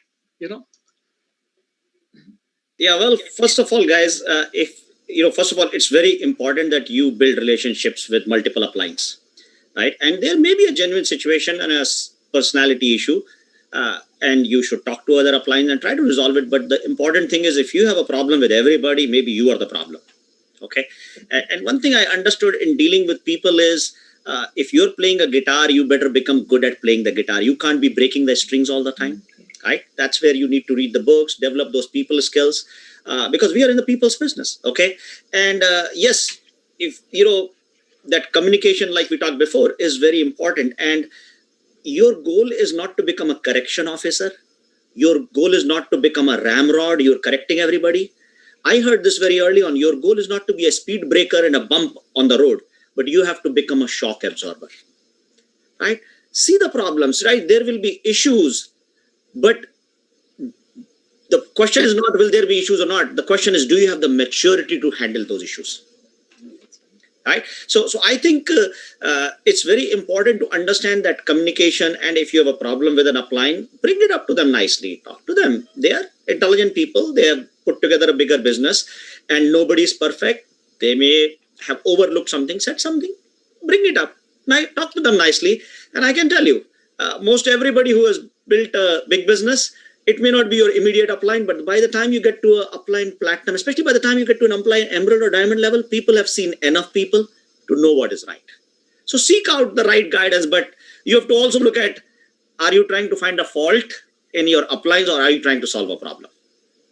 Amen. Amen. That is awesome. Wonderful. Fantastic. Fantastic. Guys, I'm going to turn to the person who has the best people skills in this business. Okay. That's my wonderful wife, Vinita. Okay. She doesn't talk much. Everybody loves her, and it's not a business thing, by the way, because it's a character thing. When you're genuinely interested in people, people reciprocate, and she's genuinely interested in people. But she also knows what to ask, what not to ask. Like, in the previous panel, we don't ask questions like, okay, how much did you buy that house for? How much are you getting paid? These are all not very pertinent kind of questions. These are inappropriate questions at every this thing. So you need to have that filter of how to be able to bring people out of their shell, make them feel good, and so on and so forth. And the art of communication is not just about the words you say. It's also a lot to do with how you say, your body language. All that thing has to do with, because if you can't put the building blocks together, then the whole team cannot happen. So, Vinita, you want to share some thoughts on that? Well, yes, you pretty much covered everything though, Chetan. But what I want to say is, like sometimes when people get started in the business and you're trying to, build those relationships and, trying to communicate with them, some people get into the interrogation process. They start questioning them about, their life, their visa status and their, their the amount of money they make at work, and how much, if whatever, like their house payment, their car payment, everything. They want to know everything about the people. But I think the important thing is getting to know them doesn't necessarily mean all those things. It means knowing about them, what are their interests, what gets them excited, what is it that they want to accomplish in life, what is important to them, maybe their children, maybe their family, maybe their parents. What is it that's questions to ask is not like a INS officer, like an immigration officer, but questions to ask is ask as a human being, like getting to know the person really as another human being. They could be from a different culture. We are not just tied down to only one community to build the business. The whole world is our field. We can, but so getting to know them and also understanding their culture, respecting their space. And sometimes, we could be in a setup where, where we are with a group of people and you say something, you roll your eyes, or, if somebody walks in late, maybe one of your downlines, they walk in late to a meeting. It's just your expression and how you greet them. You have not said anything, but your body language has spoken so much that, that they just want to exit the place. So how do you want the other person to feel around you? You always want them to feel taller when they leave your sight, higher than what they think when they walk in, rather than be a lowly worm, leaving your sight. So I think those are important things to bear in mind when you are building relationships and when you're building those connections with people, because you want to be a hang loose kind of a person, but you want to be tight with yourself, because you will set the right example for your people. And once they see your punctuality, once they see how you dress, once they see how you are, how you portray yourself, people will learn through observations. You don't have to really teach them verbally few things. Back That's to you, right. Chetan. No micromanagement, always being uplifting. There's time and place for everything. And I know we have crucial conversations, but we don't have 10 crucial conversations at the same time. We do one, and the thing that is important for that person to grow their business. And Okay. one more thing I would like to add, it's like when you see people starting to make changes, like maybe they are changing their dress code a little bit, maybe their hairstyle, because people come from different backgrounds, and the physical appearance may not be very important to them at this point in time, but because we are in people business, those things matter. When they make those little changes, appreciate them, pinpoint, so they get encouraged to do better and look better the next time. Awesome. Fantastic. Last thing I want to pitch out to Nick and Parul, and that's to do with what not to do, maybe. And can you kind of share on this? Some upline, they love to compare between the leg, and they tell the guy, look, that guy is doing so much better. Or sometimes people get jealous of their own downline. I mean, you could say, oh my God, I'm how come Dr. Brach is a crown ambassador and I'm only diamond? That's kind of very counterproductive when it comes to building a large team, right? So what should somebody do to avoid something like that? And what are some things you have to avoid in yourself if you want to build a large team with those kind of emotions? Yeah, thank you, Chetan. Yeah, comparing people is the worst thing we can do because we are comparing somebody's strength with somebody else's weakness. And everybody has a strength. And we learned from Raj and Sangeeta that if you want to build a huge organization, look at people's strengths, focus on that and see how you can capitalize on their strength to grow the organization. And I would love to, like Chetan said, I would love to have 6 crown ambassador legs like Dr. and Mrs. Brach, and I'll be happy, absolutely happy, because you know what? That's what this is all about. This business is about focus and intensity of work. So you cannot compare a focus and intensity of one person compared to the other. There is no way you can compare that. Second thing is the dream. Everybody has a different dream. The size of their dream is the size of their work ethic and size of their focus. So every individual can do, as Bill Gates has told us, that brain can do 20,000 trillion calculations at the same time. So brain is powerful for all of us. God has given us the ability and the power. So we cannot compare anybody with anybody else. The whole idea is to build a team. To build a team, you need to focus on each other's strength. And a team means together everybody achieves more. And there is no I in the team, and when we look at that from that perspective, we can definitely create a lot of unity and a lot of love in the organization. And that's the culture we develop throughout the organization. What culture are you building? Yeah, I think nobody likes to be teacher's pet. So the best thing is not comparing to people, especially in your downline. That is very, very important.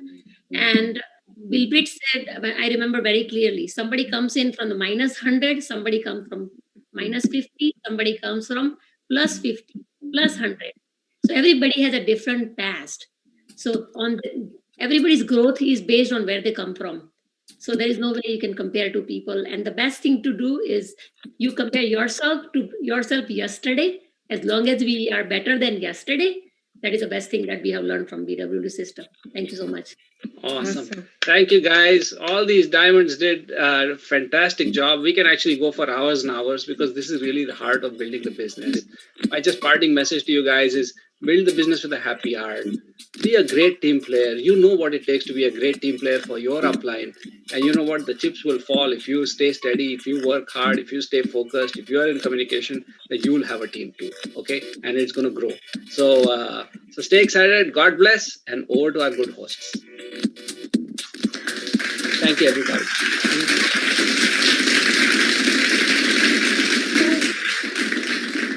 Wow, what an amazing panel. So many nuggets shared by all the diamonds, mega diamonds rather. And we have made so many notes. And thank you so much, Chetan and Manita Rastogi, for conducting this panel. And so we would like to move on to our next speakers. Yes, we are very, very privileged to invite our next speakers, Chuck and Uma Kakani. We personally met this couple last year in February Canberra conference in Australia. Uma's voice on the stage is like music to ears. And Chuck, he always sets stage on fire. In Australia, New Zealand, Chuck and Uma's audio, Solid Dynamics audio is super hit. So, yeah, absolutely. So I've seen Chuck talking to a team of 10 in a home and also a team of 3,000-4,000 in a conference hall. Yes. So, you know how he earlier talked about knowing your audience? He's the master of that. Yes. So without any further delay, please help us welcome Chuck and Uma Kakani.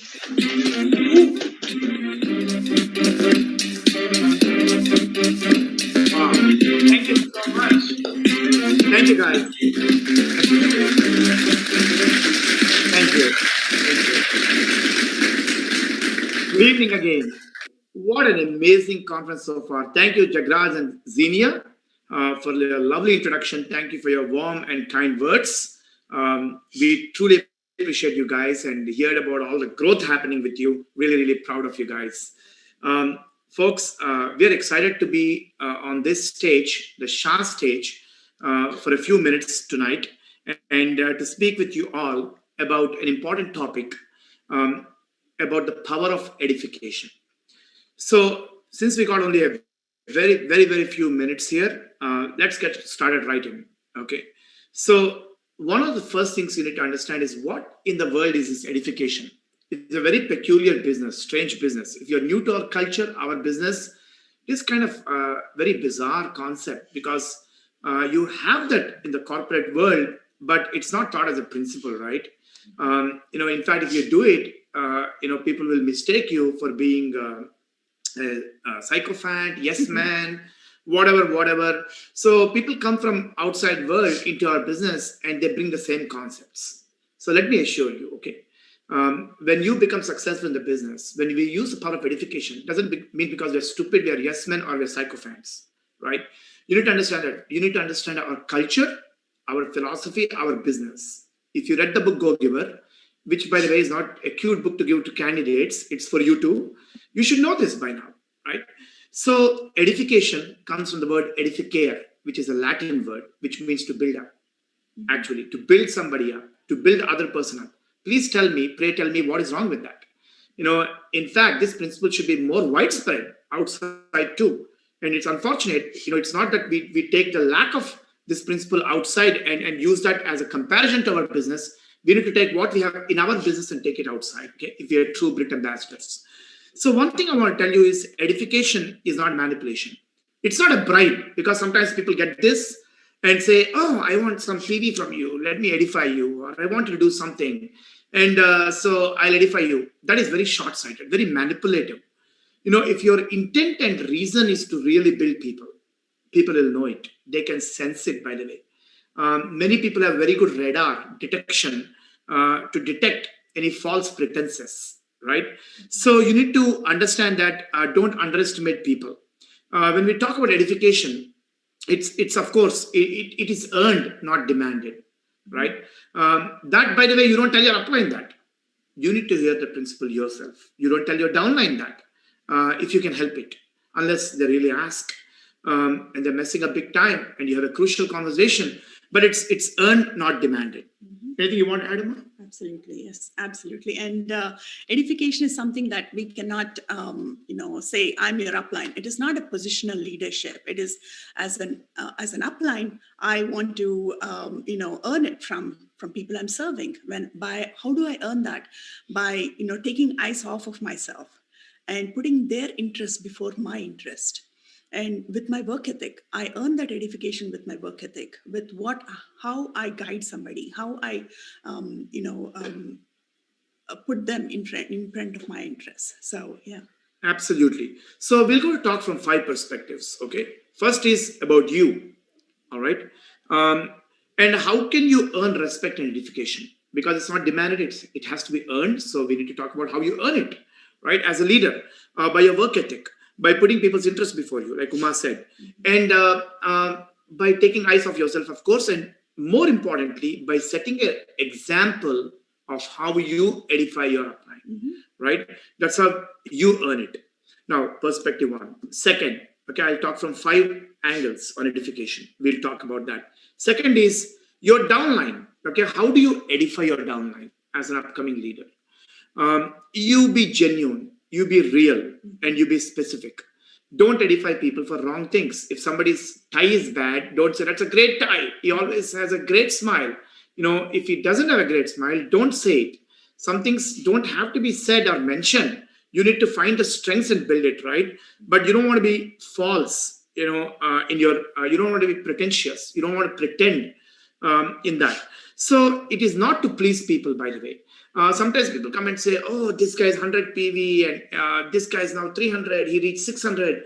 I mean, and they're so tired. By the time they get to 21%, you have nothing left in you to really build them up. So building people is not taking the same person and edifying them and edifying them and edifying them for the same things. Let them prove it too. Let them actually do some things, right? And the intent is to bring the good in other people, right? That's how towards the downline. And you don't have a downline look. Some people are so protective of their downline. They're all full of edification for the downline. But when it comes to upline, they don't care. They really don't talk about it. And they got it all wrong in the business. And they're going nowhere, by the way, as far as I know, in this business. Okay. Maybe in something else, they'll do very well. But now, second perspective, about your upline. Why and how you edify your upline. You edify your coach, not your candidate, when you're doing a process appointment. Sometimes people are like, oh, this candidate is so good and all the stuff. And they edify them so much that I'm inspired to quit this business and do what the candidate is doing. You don't want me to do that, right? I want, your candidate eventually one day has to become EDC. I should not become your candidate's profession. I should not take it up one day, okay? So use common sense, So other thing is, one more thing, why you need to edify your upline, even after somebody is launched. And actually, the bigger you become, the bigger your leaders become, the more important your upline edification is. Why? Because as your leaders grow in the business, they're like these horses that are growing up. And you can get a visual, right? Now they're big people. Their egos are going to rise. If you've done your job right, by the way, this is all your fault or your effect. If you've done your job right, they're going to walk like this. They're going to have a spring in their step, right? They're going to be like feeling powerful, which is good. So far, so good. But after some time, they'll say, oh, I know as much as you, right? And that time, my friends, if you haven't edified your upline constantly, you're doomed. You have nowhere else to go in this business, right? Because who comes and controls these horses, right? And all these awesome people that you build, you have created them, right? You have edified them. So you need to learn that it's a principle of our business. Why you edify your upline. So it's not to make your upline feel good. God knows our uplines, Chetan and Vinita, Sajid and Intizar, Raj and Sangeeta, don't need my edification, but it is for my business purpose, that I have to do it. By the way, if it's genuine, it's great. And once in a while, every one of us needs it, by the way. But don't overdo it, okay? We're not looking, if I have to depend on my downline for edification, then I'm in a bad shape, in a bad place in my life, right? So I want you to understand that. So you do that properly and you do it constantly. And also about the pin. It doesn't matter. Sometimes your upline might have a lower pin than you temporarily because everybody is going crown ambassador. Okay. But your respect doesn't go down. And so for us, our upline always has been value adders. We never think about our upline spin. When we talk to them, talk about them. I just want to let you know. It doesn't matter to us. We don't think about my parents' success, when I'm talking about my parents and thinking what an awesome parents they are, right? If they are. But the thing is, same thing with upline. I was just yesterday talking to Sajid and Intizar. And I said, Sajid and Intizar, if my entire organization disappears, you guys have a phenomenal business outside. And so you got to understand your upline always has a phenomenal business, right? No matter what your accomplishments are, what their accomplishments are. Uma? Absolutely. And one thing we have always figured is, you always build a business with one hand up and one hand down. And if you're a right-hander, you better have that right hand with your upline. And, that's what it is. You never let this hand go because you have a big enough grip and you want to pull them all up and you're going to lose this. So make sure you always have one hand up and one hand down. It's always that way. You never let that go. Absolutely. And so other thing is your spouse. It is your responsibility to build your spouse. I'm not talking about genders here. Any spouse. Wife, husband to wife, anybody, any role, whichever gender the spouse belongs to, right? And you are, opposite gender, so I'm not just talking about build your wife up, but you build each other up. So it's my responsibility to build my spouse, my wife, right? But I don't overdo it. For example, I don't say, oh, my entire business is because of her. No, that's not true. Both of you have played an important role in that. You are equal partners, isn't it? So, so I want you to understand it's important that you bring the best out of your spouse. And cross lines, finally, you have cross line and they're amazing leaders. That's my time. Okay. You have amazing leaders in your cross line. And today we have our guest speakers, Ganesh and Rekha Shenoy, coming up here. And guess what? Their success is your success. And learn how to genuinely edify your cross lines. And lastly, your business system, Amway and the system. We will always talk positive and good about our business, about the corporation. We don't say, oh, but Amway is, something somewhere down there and without us. No, Amway is an amazing business. What are you talking about? So I want to tell you, yes, we are process oriented. Yes, we are very much tuned into the process. We understand our role, but Amway Corporation is the reason why we have a business. Otherwise, there's no business to build around this, right? So always be in edification of your system, around the world and the Amway Corporation. Final word, Amma? Absolutely. It's this business is about bringing out the best in people. So let's make it happen. And absolutely. Here you go. That's my clue, my music here. But guys, had fun talking to you. Stay tuned, stay excited, and the best is yet to come. Over to your host. And thank you so much, Jagraj and Zee.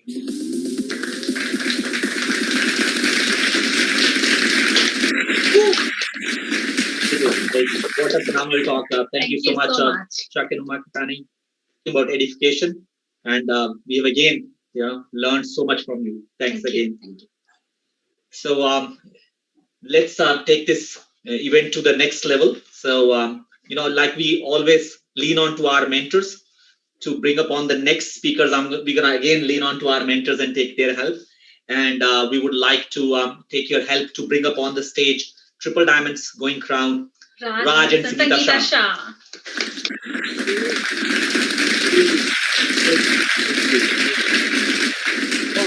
We are just amazed to see the incredible wisdom, the knowledge, the experience pouring in from all his leaders. So we truly appreciate each and every one of you. But this is a moment we've been waiting for, guys. We are very excited. When I call Ganesh, we are great friendship, guys. Okay, I say, Ganesh, you know what? We love to have you on, our leadership webinar. Of course, we all grew together. We are part of the same. They're part of the same Shah leadership webinar for so many years, and now they've grown a big business, so they have their own leadership meetings. So I said, Ganesh, I'd like to request you to come and share. I said, Raj, anytime. That's the relationship, guys. I've seen Ganesh getting started as a single guy. Okay, student just getting a corporate world, and from very beginning, I've seen Ganesh always on a fire, guys. I could see the man with a fire, like an amazing work ethic and incredible student. But I've seen him coming by himself to the open meeting, BBS function, but he was always excited and always be in the hunt, and always from very beginning, it was like a built in him to go out and help people. He helped people to get a job. He helped people to move. He helped people for getting a car, getting an apartment. I seen him that he was doing it to so many people. So he has a giving heart from the very beginning, and so very proud of Ganesh. Not only that we are great friendship, business friendship, but also we are really good friends. We have very good family relationship, and we don't have kind of a thing that, okay, you're my downlines, you call me or I call. No, and we can call anytime to anybody. That's kind of relationship we have. I'm very proud of him. Every time when Ganesh speak, man, he put the entire Colosseum on the fire, guys. Anywhere in the country, anywhere in the world he goes, people line up to listen Ganesh and Rekha Sinon. And I know Rekha is in India right now to take care of parents, but Ganesh is here, and I'd like to have Sangeeta just a few words. Thank you. Yes, Ganesh. Thank you so much for taking the time out to be with us on this webinar. Your presence is so valuable, and you are an amazing leader, and we are so blessed to have you in our team. We have seen you from day one, how you have grown yourself, how you have grown to be a fantastic leader. And you have two amazing young boys, Aditya and Ayush, and how you have raised them. It just touched my heart, and they are growing up to be such a beautiful, handsome boys. And so with so much of confidence, so much of a great self-image in them, and just amazing children. And you and Rekha are just a wonderful family to us, not just business partners. And Rekha has just been such a lovely lady along with you, and I tell you, she has picked up so well in the business in such a short amount of time. And the more and more I talk to her, the more and more I feel so great. Pure heart. Yes, absolutely pure heart. And I know that your parents were here in Michigan for a while, but they wanted to go to India. And of course, she accompanied them all the way to Mangalore and got them settled. And of course, she has her family and also, but that is so nice to see both of you. Just amazing leaders and great friends, great family. Thank you for everything that you do for the business around the world, really, and the way you impacted leaders. And my goodness, I know Raj always tells me every time he's in touch with you by communication with text or email, it's like, your answer comes like in matter of seconds. You're just so prompt with everything. And we have seen that leadership from day one. Truly, truly proud of you and blessed to have you. Thank you. All right, guys. Ganesh, a great father, great husband, amazing son, amazing business associate, amazing Britpol and Amber leader who has impacted many, many lives. And we can't wait to hear you, Ganesh. Thank you so much for coming online. Appreciate it very much. Here you go, guys. Double diamond golden crown, Ganesh and Rekha Shinoy. Thank you, Rajesh.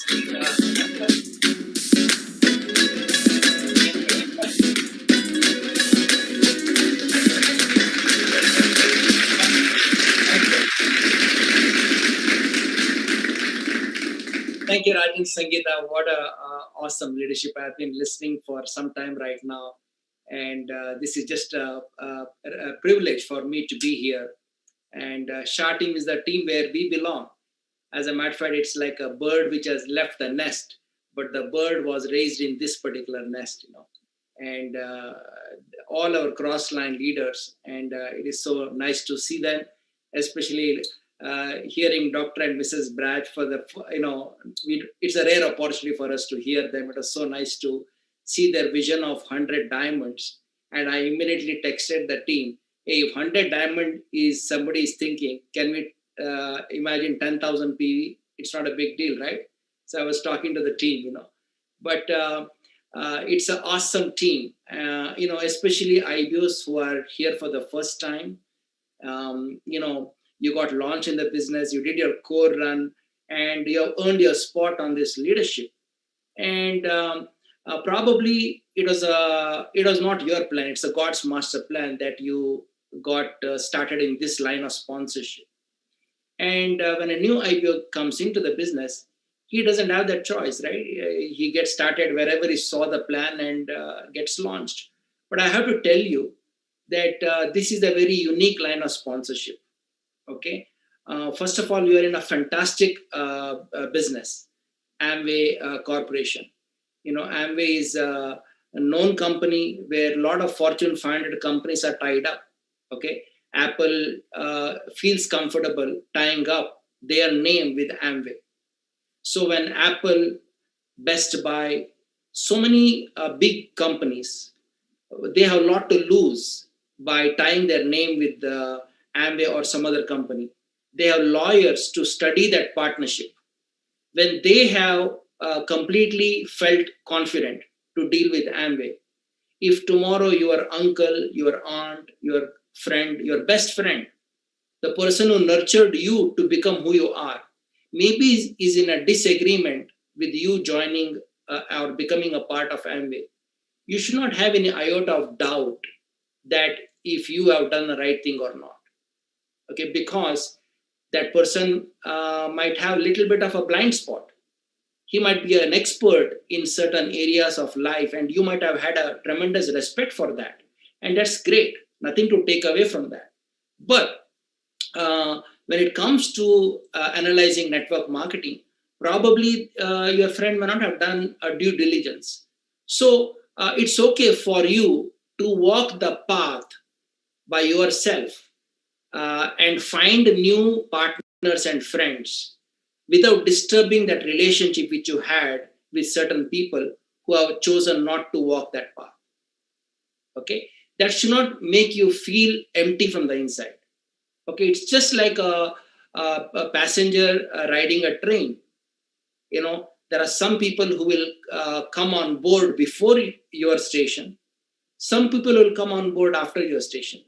but you develop conversations and whatnot, and you maybe become best friends, you exchange numbers, but their stop with the destination may not be where you are going. They were in the journey for some time. So I had to understand that, because I know some of the newer IPOs, 9%, 12%, to a certain degree, even probably platinums in this call, in this webinar, might feel that kind of a doubt or emptiness once in a while. I don't want you to feel that way, okay? Because you will always succeed where you are happy pursuing it. You should be happy pursuing it, okay? If you really see Raj and Sangeeta, today they are triple diamonds going crown, and they have all the reason to be positive, all the reason to be excited about life and whatnot, okay?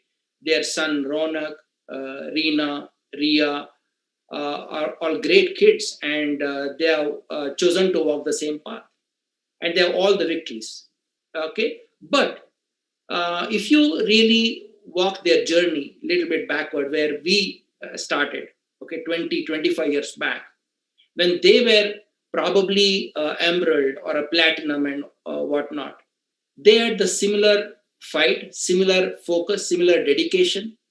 And I have never seen that diminish. I have only seen that evolve into a bigger dedication, bigger sacrifice. And that is a mark of a leader. And I think that every one of us can learn from that. So you belong to the best company. Don't ever feel that, feel otherwise. Okay. Sometimes IBOs think, did I do a right decision by getting launched in Amway? Okay. And I want to put that question to rest. Okay. Because this question, if it is not logically answered in your mind, not from an audio talk, not from somebody else trying to motivate you, but logically understand network marketing, that core, right? The core will always be weak. Okay. Some people have back problem. Why do they have back problem? Not because back had an issue. The core in the front had an issue, but the problem came at the back. So same way, every problem which IBOs face, I have seen that evolve from this particular idea about, is there enough money in Amway? Okay, now, what is network marketing?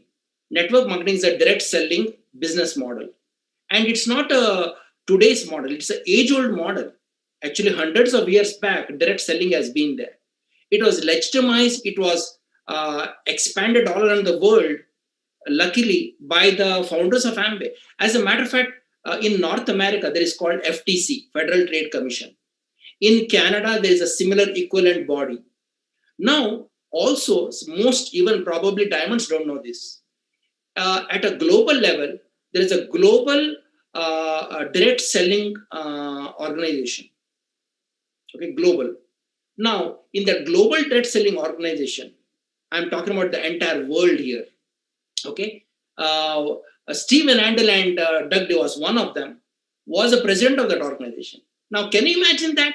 When you're talking about a global direct selling organization, you're looking at several hundred network marketing companies. In there, okay, Amway is in the forefront. Of course, we all know Amway is in the forefront in the direct selling FTC representation in America, but at a global level. And that had a huge impact on India and how direct selling in India got legitimized, because that had an influence on the global market. So you should be very proud that you belong to the Amway business opportunity. Now, that should not be measured by majority. Majority may not really understand much. Some of your cousins, uncles, aunts, when you talk about, I'm a part of Amway, initially they have a reason to laugh at you. That should not deter you. Okay, they're not laughing at Amway. They're laughing, is this guy going to make it big? Because they know, because the world is out there, they know the companies are tied up. They have seen the videos. They have seen the advertisements of the company, everything they have seen that. They cannot not know these things. But they have a question, are you going to make it? Okay, so Amway is a legitimate opportunity. Now, direct selling within the Amway Corporation, every dollar which Amway revenue generates, every dollar, 40 or so, 40 to 42 cents, let's say 40 cents, is given back to independent business owners. I repeat it, 40 cents is given back to independent business owners. Now, if you really see 2019, we don't know 2020 volume yet. 2019 volume was $8.3 billion. 40 cents out of $8.3 billion, let's say $3 billion. $3 billion was earned by all Amway IBOs. Now, some of you, especially maybe 15, 18% IBOs, okay, here in this webinar, okay, because newer may not know it, but some of you might be thinking, oh, there are so many IBOs. Yeah, there are, but not as much as you think it is. Okay, so 3 billion, lot of that money is going to a lot of IBOs, and top leaders make a lot more money because they have a bigger volume, bigger networks, bigger structure. Okay, and 3% IBOs, 6% IBOs make smaller money because their volume is smaller. Okay, when a 3% IBO's volume is probably $300, you can't reward him $250 in PV check. Okay, so his PV check is smaller, $9, $10. So a lot of the $9 and $10, okay, maybe coming up to 500 million. Maybe the rest of the 2.5 billion comes to a lot of bigger businesses because they have bigger volume. So there should not be any question. And that's the core of the business. Any darkest hour, when you are beaten the most, when you doubt the most, when you feel empty from the inside, you wanted to climb that pin of 12% or 18%. You fell down not once, not twice, not thrice. You fell down 2-3 years.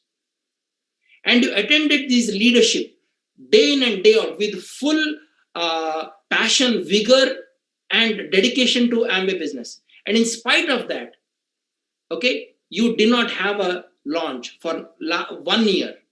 Even in those darkest moments, you should not doubt if you did the right thing by getting launched in the business. Business is a legitimate opportunity. Now, whether you have understood the number lock to unlock the business, that's a different issue. We'll address that. But the issue should not be the core, okay? Because it's like a pebble in the shoes. Other day I was actually playing, every day I play pickleball. And 2 days back I played, and there was something in my shoes, and I just couldn't play until I removed that. Okay, and same thing in the business world. Until these doubts, which can actually hurt the confidence of an IBO, are taken, and it is through all the way around. Okay, it's not just for a newer IBOs. And I'm not even saying this to you, I'm saying it to myself, because every time we speak on these things, actually we do it for ourselves actually also, so that we are staying naive, because it's very easy for us to not to stay naive too. So I'm not here to teach you these things. I'm here to just to share it with you, so that it is once again reinforced in my mind that I need to stay my ground. Okay, so it's a legitimate opportunity. Never ever doubt that. And there will be moments where you will feel discouraged and you will feel disappointed. I'm not going to deny that. Okay, but keep in mind, the foundation of success has never been success. The foundation of success has always been failures. Okay, every time you jump up in, the smaller the jump, 9% or 12% is a smaller jump.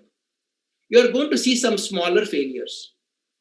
Okay, for example, maybe IBO saying that products are expensive, something like that, some minor things, and you address it and whatnot, small failures.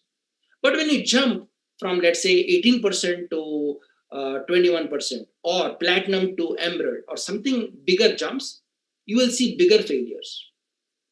Like today, okay, Google in 2020, what Google has paid in damages, in lawsuits, okay, is so big that probably the volume of Google when they started, okay, in their early years may not even be that much. Today, Google has paid that much in damages in lawsuits, okay, billions of dollars. Like it's humongous numbers, okay, but that was not the volume of Google initially. So when you reach bigger levels, you will see some bigger failures. That's okay. Why? Because that's a foundation for the another pin. And this is finally a corporation you're building, right? But just because it's an IBO number, it's not Amway's IBO number. It is your number. It's a corporation number. When I see my IBO number, I see it as a corporation entity number. I see that. It's a company. So where companies will have, it's always 3 steps forward, 1 step backward. Okay, look at America. We live here. It's one of the phenomenal places in the world to live. Just like if you're from Canada, probably you might feel the same thing, or Australia, you might feel the same thing, or India. Okay, and everyone should feel that way. Okay, but every country has seen some terrible times. 2008, we have seen in America some terrible times. Best country in the world, but we have seen that. So whether it is a country, whether it is a company, look at Apple. It's not always up, up, up. Look at General Motors. Not always up, up, up. Walmart, not always up. They've seen their share of defeats. Amway has seen their share of defeats. What makes you think that you want to be an entrepreneur, you want to taste the success, you want to taste financial freedom, you signed on the dotted line as an entrepreneur, and you don't want to touch any failures, but you want to taste all the victories? It is unreasonable. Okay? You cannot be built on good times. The foundation is always the darkest hours of your life, darkest moments of your life, the valleys of life. Those are your foundation for the pin. Okay? When you see an offer letter from a company, when you applied for a job, will you start searching for answers in your resume? You will never see the resume. But when you get a rejection after rejection after rejection, will you see the resume? Absolutely yes. You will see the resume every minute. Why? Because you want to see how can you become better so that you can get that offer letter. So our business is the same way. So it's a fantastic company. It's not a perfect company. I didn't say Amway is a perfect business, but it's a phenomenal business. Okay, no company is perfect. No country is perfect. No teams are perfect. Now let's talk about this particular lineage, line of sponsorship. Remember I told you, knowingly or unknowingly, you should be glad that you are a part of this line of sponsorship. I'll tell you why. Okay, and when I say this, please don't think that I'm trying to put down other line of sponsorships or so. Okay, that's not at all the intention. When I highlight something in this line of sponsorship, doesn't mean that I'm trying to diminish other line of sponsorships. Okay, because like I said, I'm a part of this lineage. It's just that we have our own leadership, but this is where our source come from. Okay, as a matter of fact, today's leadership of Shah Global Webinar today, this one, the foundation was put 25 years back. Some of you in this webinar logged on YouTube and links outside who are taking down notes from all different parts of the country and the world do not know the pain, the sorrows, the disappointments which the leaders of this particular lineage, this particular Shah team has gone through. And I want to highlight that. I want to bring it up to you. Because right here I have a notebook. This is my notebook. This is my book since 1995. This binder is 25 years old. I never changed the binder. And in this binder, I have a lot of notes, but I want to bring it, okay, to a note page where it says, okay, 2500 PV leadership, Culver, Indiana. That is where it started. Okay. And here I want to show it to you. Okay. First of all, I didn't even know what is Culver, Indiana. Okay. And Raj and Sangeeta had put this leadership together. And it was 2500 PV. I had gotten started. I had struggled my way. After 1 year or 2 years, I went 2500. Okay. And my upline took me to that leadership. All right. I have no idea where I'm going. And I'm seeing all these leaders for the first time. Okay. And first kickoff speaker. All right. I'll tell you from that leadership here. First kickoff speaker from that leadership. Okay. Is Nick and Parul Soni. Okay. And I have tremendous respect for this couple. Even if today, if there is a audio talk on anything about mechanics, okay, before process they used to have audio talks on 4 basics. Now they have audio talks on all the other related stuff here. Okay, Nick and Parul is a black belt there. Okay, their talks are so clear, they're crystal clear. And here, Nick and Parul talk about don't go into the comfort zone, 100% committed. I've written down notes of 1995, right here. Okay, they are heroes. Okay, they have not only produced diamonds in their team, they have produced diamonds in the Brit team. Okay, and that's the reason why they're blessed. Like they say, right? You make deposits somewhere else and you see the reward somewhere other than that. And that's what it is. Okay. Sajid Sayer, goal setting, 1995. Talks about it here. Okay, everything. I have written down almost 10 points. My time is limited, so I can't go. So I have tremendous respect. Sajid and Intazar, thank you for who you are. And you're steady like a rock. Okay. It's like a duck on the water. You're pedaling hard from the inside, but from the outside, you are a calm. Okay. And no surprise why you have the business what you have. All right. And my buddy here from Michigan, Chetan and Vinita Rastogi, talking about edification, counseling, and communication. Okay. Now, Chetan and Vinita, amazing leaders. Okay. Every time I hear Chetan and Vinita, they say, right, pearl of wisdom. There's a wise man talking. Okay. People talk, but some people, when they talk, their words have a tremendous impact, lasting impact on others. And that's what Chetan and Vinita are. Okay. And what can I say? Firdosh and Nelafar. Okay. No wonder they say fire dose. Okay. Because you not just have, you are continuously doing it actually. Even today, a lot of our Canadian teams will not be where it is if not for you both. Okay. You are they say, right, front line of the country, the front line of the company. You're the front line of Shah team. Okay, because of you, so many cross lines have gone platinums. Okay, there is no doubt that you will be a crown ambassador in this business, because if not you, who else will be blessed? Because if you're talking about a purity of purpose, that's exactly what you are. Thank you for doing what you do. Okay.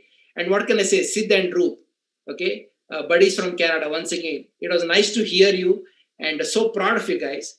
It was how many diamond clubs we have been together. We can't wait to have you guys in EDC club and double diamond club. You absolutely deserve it. Okay. And Dr. and Mrs. Braj, okay, we have tremendous respect for you. What you have done is incredible. Okay. You're not just lifted Brit worldwide.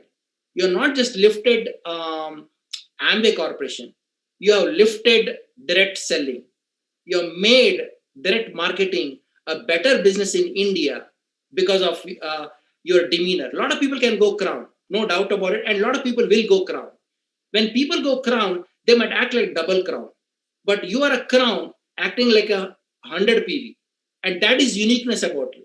And that's the reason why you are like a magnet attracting people all around the world. Without you going to certain places, you are breaking platinums because you have the heart for the business. So thank you. The indirect lessons which we are learning from you is tremendous. Okay. Pankaj and Archana, what can I say? All right. when somebody builds it in a Bay Area, California area, okay, a diamond in California is equivalent to a double diamond in the Midwest, because it takes a lion's heart to do what you're doing in California, because there is so much temptations of life there, startup companies, apps and stuff like that. But in spite of that, to put a curtains of faith, okay, and just do what you do, it is incredible. Thank you. Okay. And what can I say about my good friend Chuck and Uma? Okay, amazing leaders. Like I was talking about Chetan and Vinita. There's one such couple, wise people, mature people. Look at the words which come. In some households, there are husbands who are on the fast track. Wife is kind of a little slowed down probably. I'm not talking about the business. I'm talking about just the thing in life. But in some households, maybe wife is fully excited about Amway, but husband is taking a little bit of a backseat. But in some cases, both husband and wife are on the same page, and they both are equally powerful, a force, and that is Chuck and Uma Kakani. And no doubt that they will be one of the trend setters in the world of Amway. There is no doubt about it. Chuck and Uma, tremendous respect for you. Thank you for who you are. Okay. And what can I say about our loving upline, Raj and Sangeeta Shah? Okay. There is a reason why I say this line of sponsorship is sacred. And I'll tell you why. There are some organizations which are built on speed. They need results. If you don't have results, you are on the sidelines. Some organizations are built because of maybe unknowingly they get into jealousy, they get into certain confusion. People are being judged. There are some sarcastic comments made, probably something like that. I'm not talking about Amway, I'm talking about generally network building. Okay, but we are so happy, we are so glad that we belong to the Shah organization, where there is a purity. When I go and meet Chetan, or I go and meet Raj, or anybody, okay, of course, today we are in COVID times, pandemic times, so we do it on the Zoom, but even if, let's say, it was not there and we had to go somewhere and meet up, I know for sure I will feel very secure being in the company. If there is a dinner among Shah Diamonds, I don't have to worry who's talking negative behind my back. I don't have to feel that way. It is very naive, it is very pure, and that is the reason why this team is blessed. Not all teams are like that. Okay, some of you follow football, all right, and you see different football teams have different cultures. All right, in certain teams, there is a lot of pressure where the performers may not perform because of pressure. Here, it's an amazing opportunity to be yourself. And that is because Raj and Sangeeta built it, okay, through heart. When Raj and Sangeeta talks, okay, you may not really hear a word like, wow, that's a perfect way of doing a follow-up too. Because Raj and Sangeeta talk so much in detail. You may not hear that. Some other diamonds might say things in a very unique way probably. But we don't need that. You know why? Raj and Sangeeta built it with a tremendous heart. And that is shown. Okay? It is very evident. And every time I talk, I can be myself. When I talk to Raj, I can be myself. Okay? And I know I won't be judged for that. And that's a beauty about building network marketing. Okay? Network marketing is not, what is building team? See, products are not a variable. What is a variable? Your ability to connect with others. For you to build a team, first of all, you got to connect with others. You should not have issues with others. Okay? And that is done amazingly in the Shah team. How many teams in Brit worldwide are global? In the Shah team, there is a big footprint in Australia. Okay, in the Shah team, there's a big footprint in India. in the Shah team, there is a big footprint in UK, okay, in Canada, in United States, okay. Wherever Brit Worldwide is there, Shah team has a dominant presence there, okay. And it is done through love, care, respect, non-judging personalities. That's the reason why it is blessed with abundance. And it's not that Raj and Sangeeta have to babysit these countries and leaders. They're flying on their own.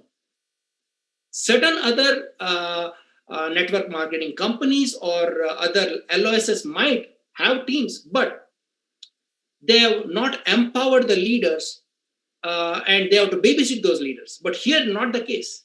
So you belong to the best. Okay, and every team might have certain blind spots. That's fine. Even this team will have certain blind spot. Your upline might have some blind spot. No big deal. That can be fixed. Okay. Understand one thing. This is not a one-man sport. No, nothing in life is a one-man sport. They say, right? Edmund Hillary climbed Mount Everest. The first man to climb Mount Everest. Not really. If not for Tenzing Norgay, Edmund Hillary would not be able to climb Mount Everest. If not for Steve Ballmer and Paul Allen, Bill Gates wouldn't have Microsoft. Every successful company which has started has at least 2 or more people. And I want to ask you a question. Who is that person in your Amway business? Who's your partner, Mastermind Alliance? Okay, who's that person with whom you can tune up and conquer the world? Okay, that is how this is done. Before you even attempt to think about all the other stuff, guys, put yourself together. Dr. Braj and Mrs. Braj made a beautiful statement today. They said, this business is not about a team. This business is not about upline. It's about you. It is true. When we say, how many people do you need to go diamond? There are different numbers we throw, okay, are thrown at you. Some people say you need 6 legs. Some people say you need 300 people. Some people say different variables. But actually to go diamond, first you need yourself. Okay, one person. You should be able to say that if I launch, if I sponsor, okay, IBOs like myself, I'll be very confident about the future of my business. You should be able to say that. That is the kind of deposits which you should have done in yourself to come confidently and comfortably say that about your business. Okay, and that is what this is all about. All these leaderships, all these are an opportunity for you to chisel yourself. Okay, you don't need a whole bunch of people. Let me tell you, okay, a lot of you right now who are maybe 15% or so, how many people are you dealing with? 20. Maybe. You are responsible for all 20 people. Okay, you're doing MG1, MG2, board plan everywhere. Okay, and you're busy. Your week is booked. How many do you think Chetan is dealing today? Chetan and Vinita. Not more than 20. Your business is 18%. Chetan and Vinita's business are also dealing with 20, but their business is a diamond IBU. How many people do you think Chuck and Uma are dealing? 20.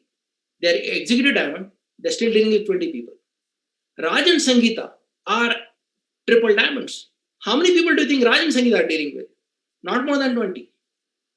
So it's a total misconception what IBOs have that bigger the business, more the time it will take for you to build it. Not at all. These are all the misinformed, knowledge which has been passed on, which is absolutely doesn't have any justification. Okay. As a matter of fact, today I have much more time for myself and my family than I used to have when I was, platinum and emerald. Because today the business has offered us so many things, so many choices. Okay, today a lot of our businesses can be built with just few hours of conversation with leaders and raising them up, and that's how it is done. So be comfortable to work. See, there is a saying that before you become a chief operating officer, you got to become a chief plumbing officer. Okay, every business, okay, the plumbing officer comes before the operating officer. So you have to be the joker, you have to be the employee, you have to be the janitor, you have to be the everything, admin, and eventually you will become a CEO. Okay, so in your 20s, if you are seeing this presentation getting launched in your 20s, the first 10 years, let's not talk about age, first 10 years is a time to make deposits in work ethic. Okay, work ethic is the biggest equalizer of pain. Vidya, please let me know how much time do I have. Okay, I don't want to cut into Raj's time. Maybe 5 minutes or so, Vidya. Okay, just let me know, just ping me. Okay, let me know so that I don't go over. Maybe you already pinged me. I don't know. Yeah. Okay. So everybody, work ethic is the greatest equalizer of pain. I'll tell you. I'll explain it and I'll be done. Okay. See. Some of you might know what I'm trying to say. Some of you homeowners. Now, in a 30-year mortgage is a way to pay off the home. Some people do 15-year mortgage. Some people do 10-year mortgage. Some people do 7-year, 5-year, 3-year. Some people pay it cash. What's the difference here? More you pay, faster your commitment goes down. That is the rule of thumb when it comes to paying off your home. So, more you pay, faster it goes. No doubt about it. Everything in the world works like that. I took flying lessons, okay? And if I do it more lessons in a week, I will get my pilot license faster, okay? If I prolong it in 2 years, I have to take a lot more lessons. All right. Some of you have done your GRE, TOEFL, and all these things. You compress it in a shorter amount of time and right away take the test. That's how you get better scores.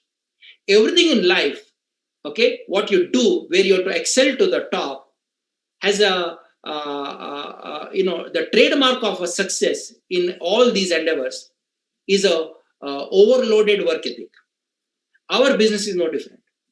Some of you in this webinar will rise up, okay, initially, not because of talent or luck. You will rise up because you are putting a lot more work ethic than somebody else. We have IBOs in our team who are doing 60, 70 process appointments. And they are equivalent to 3-4 IBOs combined together. No wonder in their case, they will probably go platinum in 1 or 2 years. So when somebody goes diamond, emerald, ruby, don't think about the end result. Think about what they have done to get there. So, just like the mortgage, you paid more and you cleared off your debt. Same way here, you pay more towards your enterprise. If it makes sense for you to put 8 hours a day in your job, it should absolutely make sense for you right now to put in 3-4 hours a day in your business. Especially right now in COVID times, you don't have to drive down. You can do a lot more stuff online. You should be doubling down on your work ethic. Coming out of vaccination, you should change your PIN. Okay, coming out of it. All right. And that is how you do your first 10 years. First 10 years, don't think of course, you think about platinum and all the pins, no doubt about it. But first 10 years, overload the work ethic.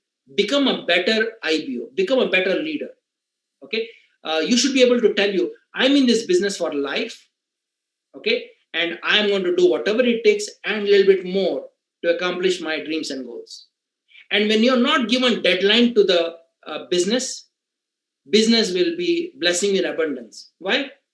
It's like you don't give deadline to your job, right? You say yes sir, and you do what you're supposed to do. Same here. You do whatever it takes. In some cases, you'll have to do more. So what? Be ready. 10 years, 1 decade. It takes 1 decade to put a company together. 1 decade. Anything. I got launched in 94. All right. 2000, I was a platinum. 6 years it took me to go platinum. Okay. 2003, I was in diamond qualification. And no looking back. First 10 years was all work. I didn't even know that I changed the pin. Ruby, a certificate was given in mail, and only then I realized that I was a Ruby. Why? Because I was so much focused on putting in the work that I didn't have time to even check the volume and see where I am, because it was in abundance. Today, rewards are tremendous. Okay, I can't even tell you what this business has given to us. It's amazing. Okay, Raj and Sangeeta, thank you for who you are. And I've seen, Sangeeta having a small, Ronak was so small. Okay, today is taller than Raj and taller than most IBOs here probably. But he was a small child. And I had a IBO in Toronto, and I went in their Toyota Previa, okay, and went to Toronto, came back. And I still vividly remember Sangeeta running to home and picking up Rona because she had not seen him for entire day. Okay, all those moments, I've seen that. I've seen this couple in a small home, okay, in Troy. And today, they deserve this and much more, okay, because of the lives they have touched, because of so many families are better off because of one couple standing true to what they started, the journey which they started. So thank you, Raj and Sangeeta. This team is a special team. IBOs are part of this particular organization.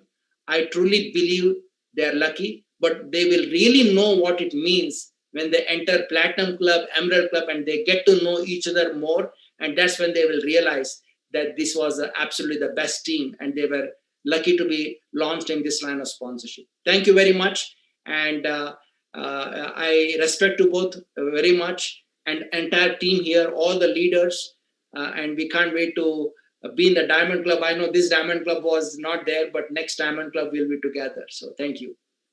Thank you, Ganesh, so much. Wow, this is incredibly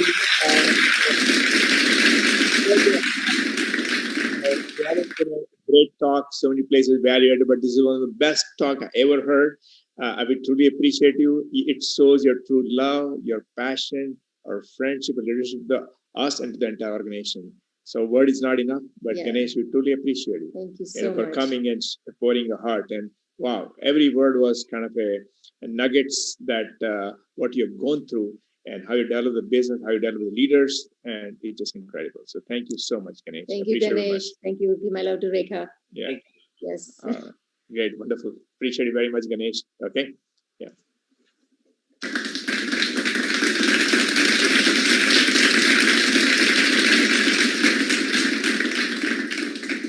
Awesome. Once again, thank you, Ganesh. So many words of wisdom added. We know now, right now, we have an amazing video for you guys before we bring up the rapid speaker, our amazing upline Triple Diamond. So can we roll the video?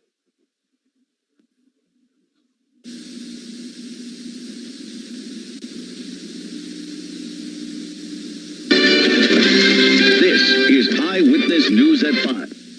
Old age of, get this, 34. How did he do it? And more importantly, can you? We're going to explain it about 5 to 6 years. After finding his pot of gold before reaching the age of 40, he says you could do it too. Now set to retire, and he is only 34. See how he made his way to Easy Street, coming up at 5:57. Ripe old age of 34 sound to you. Has a nice ring, doesn't it? What a question. And it's not rhetorical either. The Troy man took a limo from his job today to one heck of a retirement bash. Nancy McCauley attended the celebration and reports well-wishers hope to follow this man's path to success. Most working people only dream of smashing their alarm clocks. Raj Shah and his wife Sangeeta say they'll never let a clock rule their lives again. Raj Shah retired today from his job at EDS General Motors as a computer consultant. Retired age of 34, having wife and 2 children, guys, and no more boss, no more job, and freedom is great. We were just using our spare time, basically for 8 to 10 hours.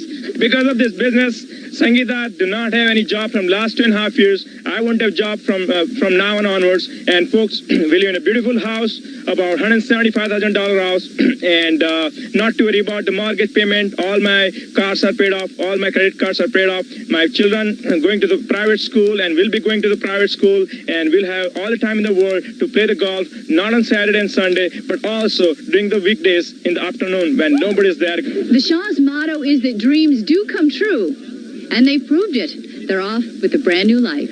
In Troy, Nancy McCauley, TV2 Eyewitness News. Well, we're told that that celebration is just going to last right through the night. And why not? Sounds like it will continue for the rest of his life. Well, he's got a long way to go if he's only 34. I guess. Welcome.